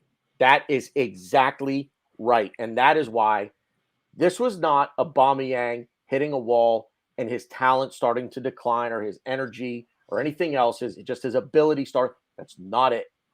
It's the system. And I'm not blaming Aubameyang for that at all. It's the system. That's why he fell off. And this is why we were so poor last season, because the system requires certain things from certain positions that we didn't have the players for. But I don't want to necessarily bring him up, and I don't know if Ryan is still listening or not, but Granit Xhaka, one of the things that Mikel Arteta requires of his players is smarts. He wants intelligent footballers. I know the mistakes that he made, but the fact is he valued Granit Xhaka. And I'm telling you, he valued him because of what was up here more often than not. It's one of the reasons why when I saw that we had links with Ruben Neves, I was really excited, because not only do I like Ruben Neves, but I think that for what I think Mikel Arteta is trying to play and what he wants, and then one of the reasons why, Xhaka was so valuable or is so valuable to Mikel Arteta, I think that Ruben Neves would go in and he would be able to do all of those things, but better. Yeah. Yep. Yeah. And I kind of look at Xhaka as a kind of a B-Tech version of Neves. Yeah. The kind of midfielder that Neves is, and I like Neves as a footballer. I just think that's what Xhaka is, but he's a very lower grade in that same bracket of style of play. Yep. And I'll tell you this too. He's Ryan, quicker. He's got more. He's more mobile. He's got. Well, I'm that's not another. going to say that he's got a bigger engine because Granit Xhaka can keep running all day long. You know, he's never fucking breathing out of his arse at 90 minutes. Right. But I think he's got a better passing range, better turning circle, and I think his long shots are better than Xhaka's as well. The other thing that I'll say, everybody keeps talking about the replacement for Xhaka, the replacement for Xhaka, the replacement for Xhaka. We have the replacement for Granit Xhaka. He's here already. Who, Ryan? Wait, are you agreeing with what I do? Are you I know what you're gonna say, and I was literally coming back to say what you were gonna say. I'll give you the honor since it's your show. I don't know if I'm going to say the same person you're thinking of. It's not El Neni. It's not El Neni. No, it's not El Neni. And he plays regularly. Yeah. And he was last year the guy that everybody wanted. He's the guy that's going to make it big now. Keep going. You got to fight for your right to Thomas Partey. I agree. He's already here. The replacement for Granit Xhaka is already here. It's Thomas Partey. That's his job. That's his role. The role we need to fill is the defensive midfielder role now. That's the role that we need. Yep. And when I read the interview with Sambi Lokonga, it was because again I don't follow him at Anderlecht. I never fucking heard of him. I'm not going to pretend that I did, but from his own mouth, he said that his favoured position is number 6, which for me, number 6 is a defensive midfielder. In some other countries, it's a number 4. I think in the UK, it's a number 4. I always call it a 4. But that's what he says. And I was thinking, okay, so then if he plays next to Partey, that means that Partey is moving. Partey's a box-to-box player. You know, he's a box-to-box player that can also put out fires as well. Same as Patrick Vieira. I don't believe that Patrick Vieira was a central defensive midfielder. Nope. He was a box-to-box midfielder that could also look at the defensive side of his game. Gilberto, on the other hand, for me, is an out-and-out CDM. Yep. Yeah. And again, and I'm just saying, and I don't want to bring it back up again because we already talked about him. But Stan, you and I agree on this. If we could get his head right, Lucas Torreira. That CDM's already here too. Yep. Yeah, exactly. CDM's already because when he played his best ever, when he was at his best, the World Cup in 2018, and when he first started with us, he hit a wall. I think he wore down towards the end of that 2018-19 season, and that's where I think Unai Emery started. For some reason, I'm going to move you further up. And it just didn't make any bloody sense to me. I don't think it made sense to anyone. And then there were rumors that, he wanted to move, like he wanted to be more involved in the attack. And it's like, that dude, he's an absolute bulldog back there winning the ball in front of the back four. That's what he does. Yeah. He runs around putting out fires. He was being compared in that 2018-2019 season in the summer, the World Cup, and then the first half of that season, he was being compared to the reigning Champions League player of the tournament, N'Golo Kante. He was Arsenal's N'Golo Kante. That's who he was going to be. Now, he can't get his head right. I get it. He's got to go. And you're never going to you'll be lucky to get back half what you paid for him. And that has as much to do with the market as anything else. But that he's just I personally, and this may sound silly of me, I'd try to keep him for one more year. I'd be like, I can't speak Spanish, Lucas Torreira, but if I could, this would be translated to English, but give me one more year. Let's figure this out. Give me one more year because there's a player there and you could play a massive role for this club. I think that some of the names that are being linked as the party partner, it would mean then that we wouldn't probably have an out-and-out CDM, but those two players would have to take a share of that portion of the duty and make sure that, when one's moving the ball forward, the other one's not left a load of space as well. Because I don't think that Thomas Partey can do that job, but it's not where he's best utilised. I see him more as a box-to-box, a little bit more as a box-to-box midfielder. So, I mean, I don't know too much about Basuma, not as much as Ryan does. So, Ryan, if we did, for example, bring in the guy that you like, which is Basuma, would that mean that who would be the furthest back in front of the defence, Basuma or Partey? Okay. So that he'd be right in front of the center backs. So that would right work out, that would kind of work out very nicely. Whereas I think a Ruben Neves, again, he does have a defensive part to his game, but like Tanner said, and I said a little bit earlier, he's more than Xhaka, right? And I never felt that Xhaka was a defensive midfielder. You know, he could slot in sometimes at the back and help shore it up, but he's not a CDM. You know, most of the time he'd just pull a player down to the ground, right? That was his way of tackling. Player would run past him, he'd pull him down to the ground. So, yeah, interesting. So interesting how we're going to do that in the middle of the field, right? Are we going to go for an all-out CDM? Are we going to go for another box-to-box? I'm just watching the cat. Like he or she got right there. It's like do just scratch my butt. I mean, look. I mean, if I could get away with it, I'd do the same thing. I'd crawl across your computer and see if you'd scratch my butt too. Why not? But we could do this all night, guys, and we're at 2 hours and 20 minutes. I say, you know, we're back next week. We'll do a couple of, you know, preview prediction things in the next 2 weeks, and then it all gets real. We kick it off. It's not all fun and games anymore. Now we're playing for real. So, Ryan, I'll give you the last word on tonight's show, and I apologize that we did not continue with the keep, sell, loan thing. I hate to much more important things to talk about. Well, I think at this point the ship has sailed on that. But hey, save it for next year. Save it for next year. Actually, save it for January. Save it for January. So, final word. No, I'm excited to watch the Arsenal. Hopefully I'm very positive in that we're going to be making more signings. So everyone's got to hang tight because we always like to do our business at the very end. Problem is we need to get rid of a lot, and that is going to, happen soon because then we need to sell them, buy certain players. But I'm on pins and needles because I need to see what we're doing for Partey and like who's going to be his partner, because to me, Nieves and Bissouma are two different players.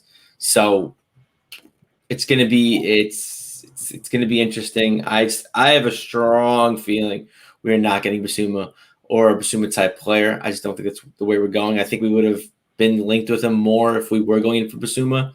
And like I said, the last couple of weeks, I think we went in going for Bissouma, came out.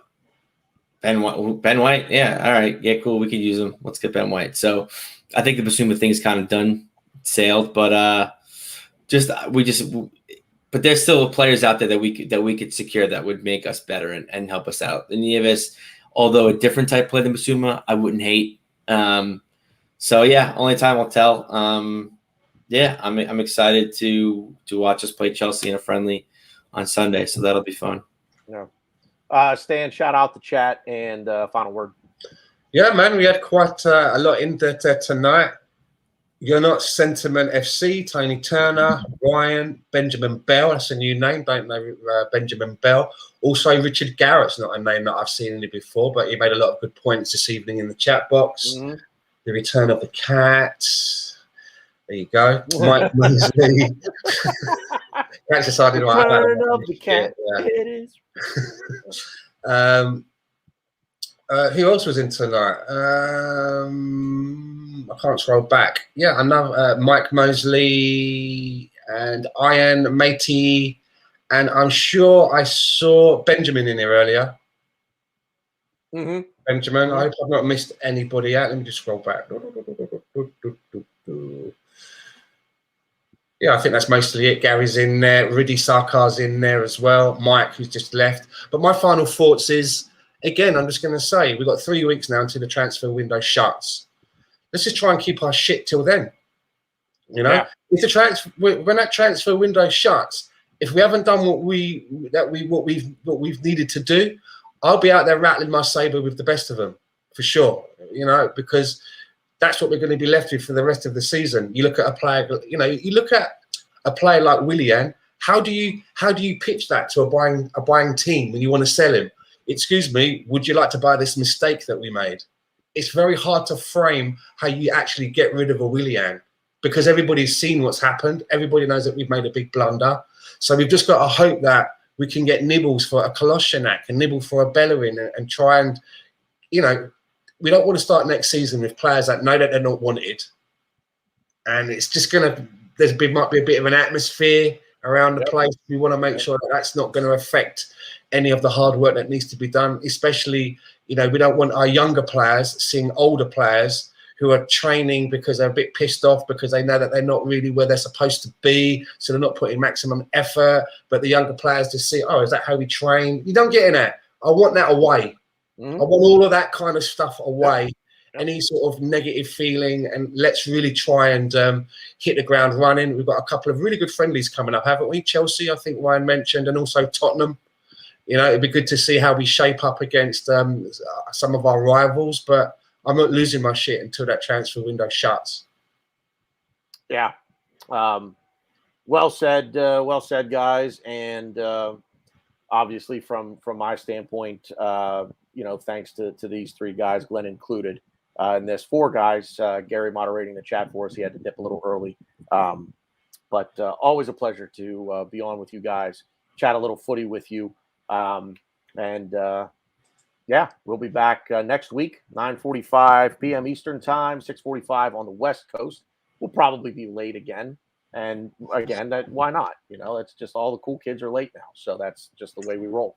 But next week and the week after will be a bit preview prediction kind of stuff. We'll get into it more.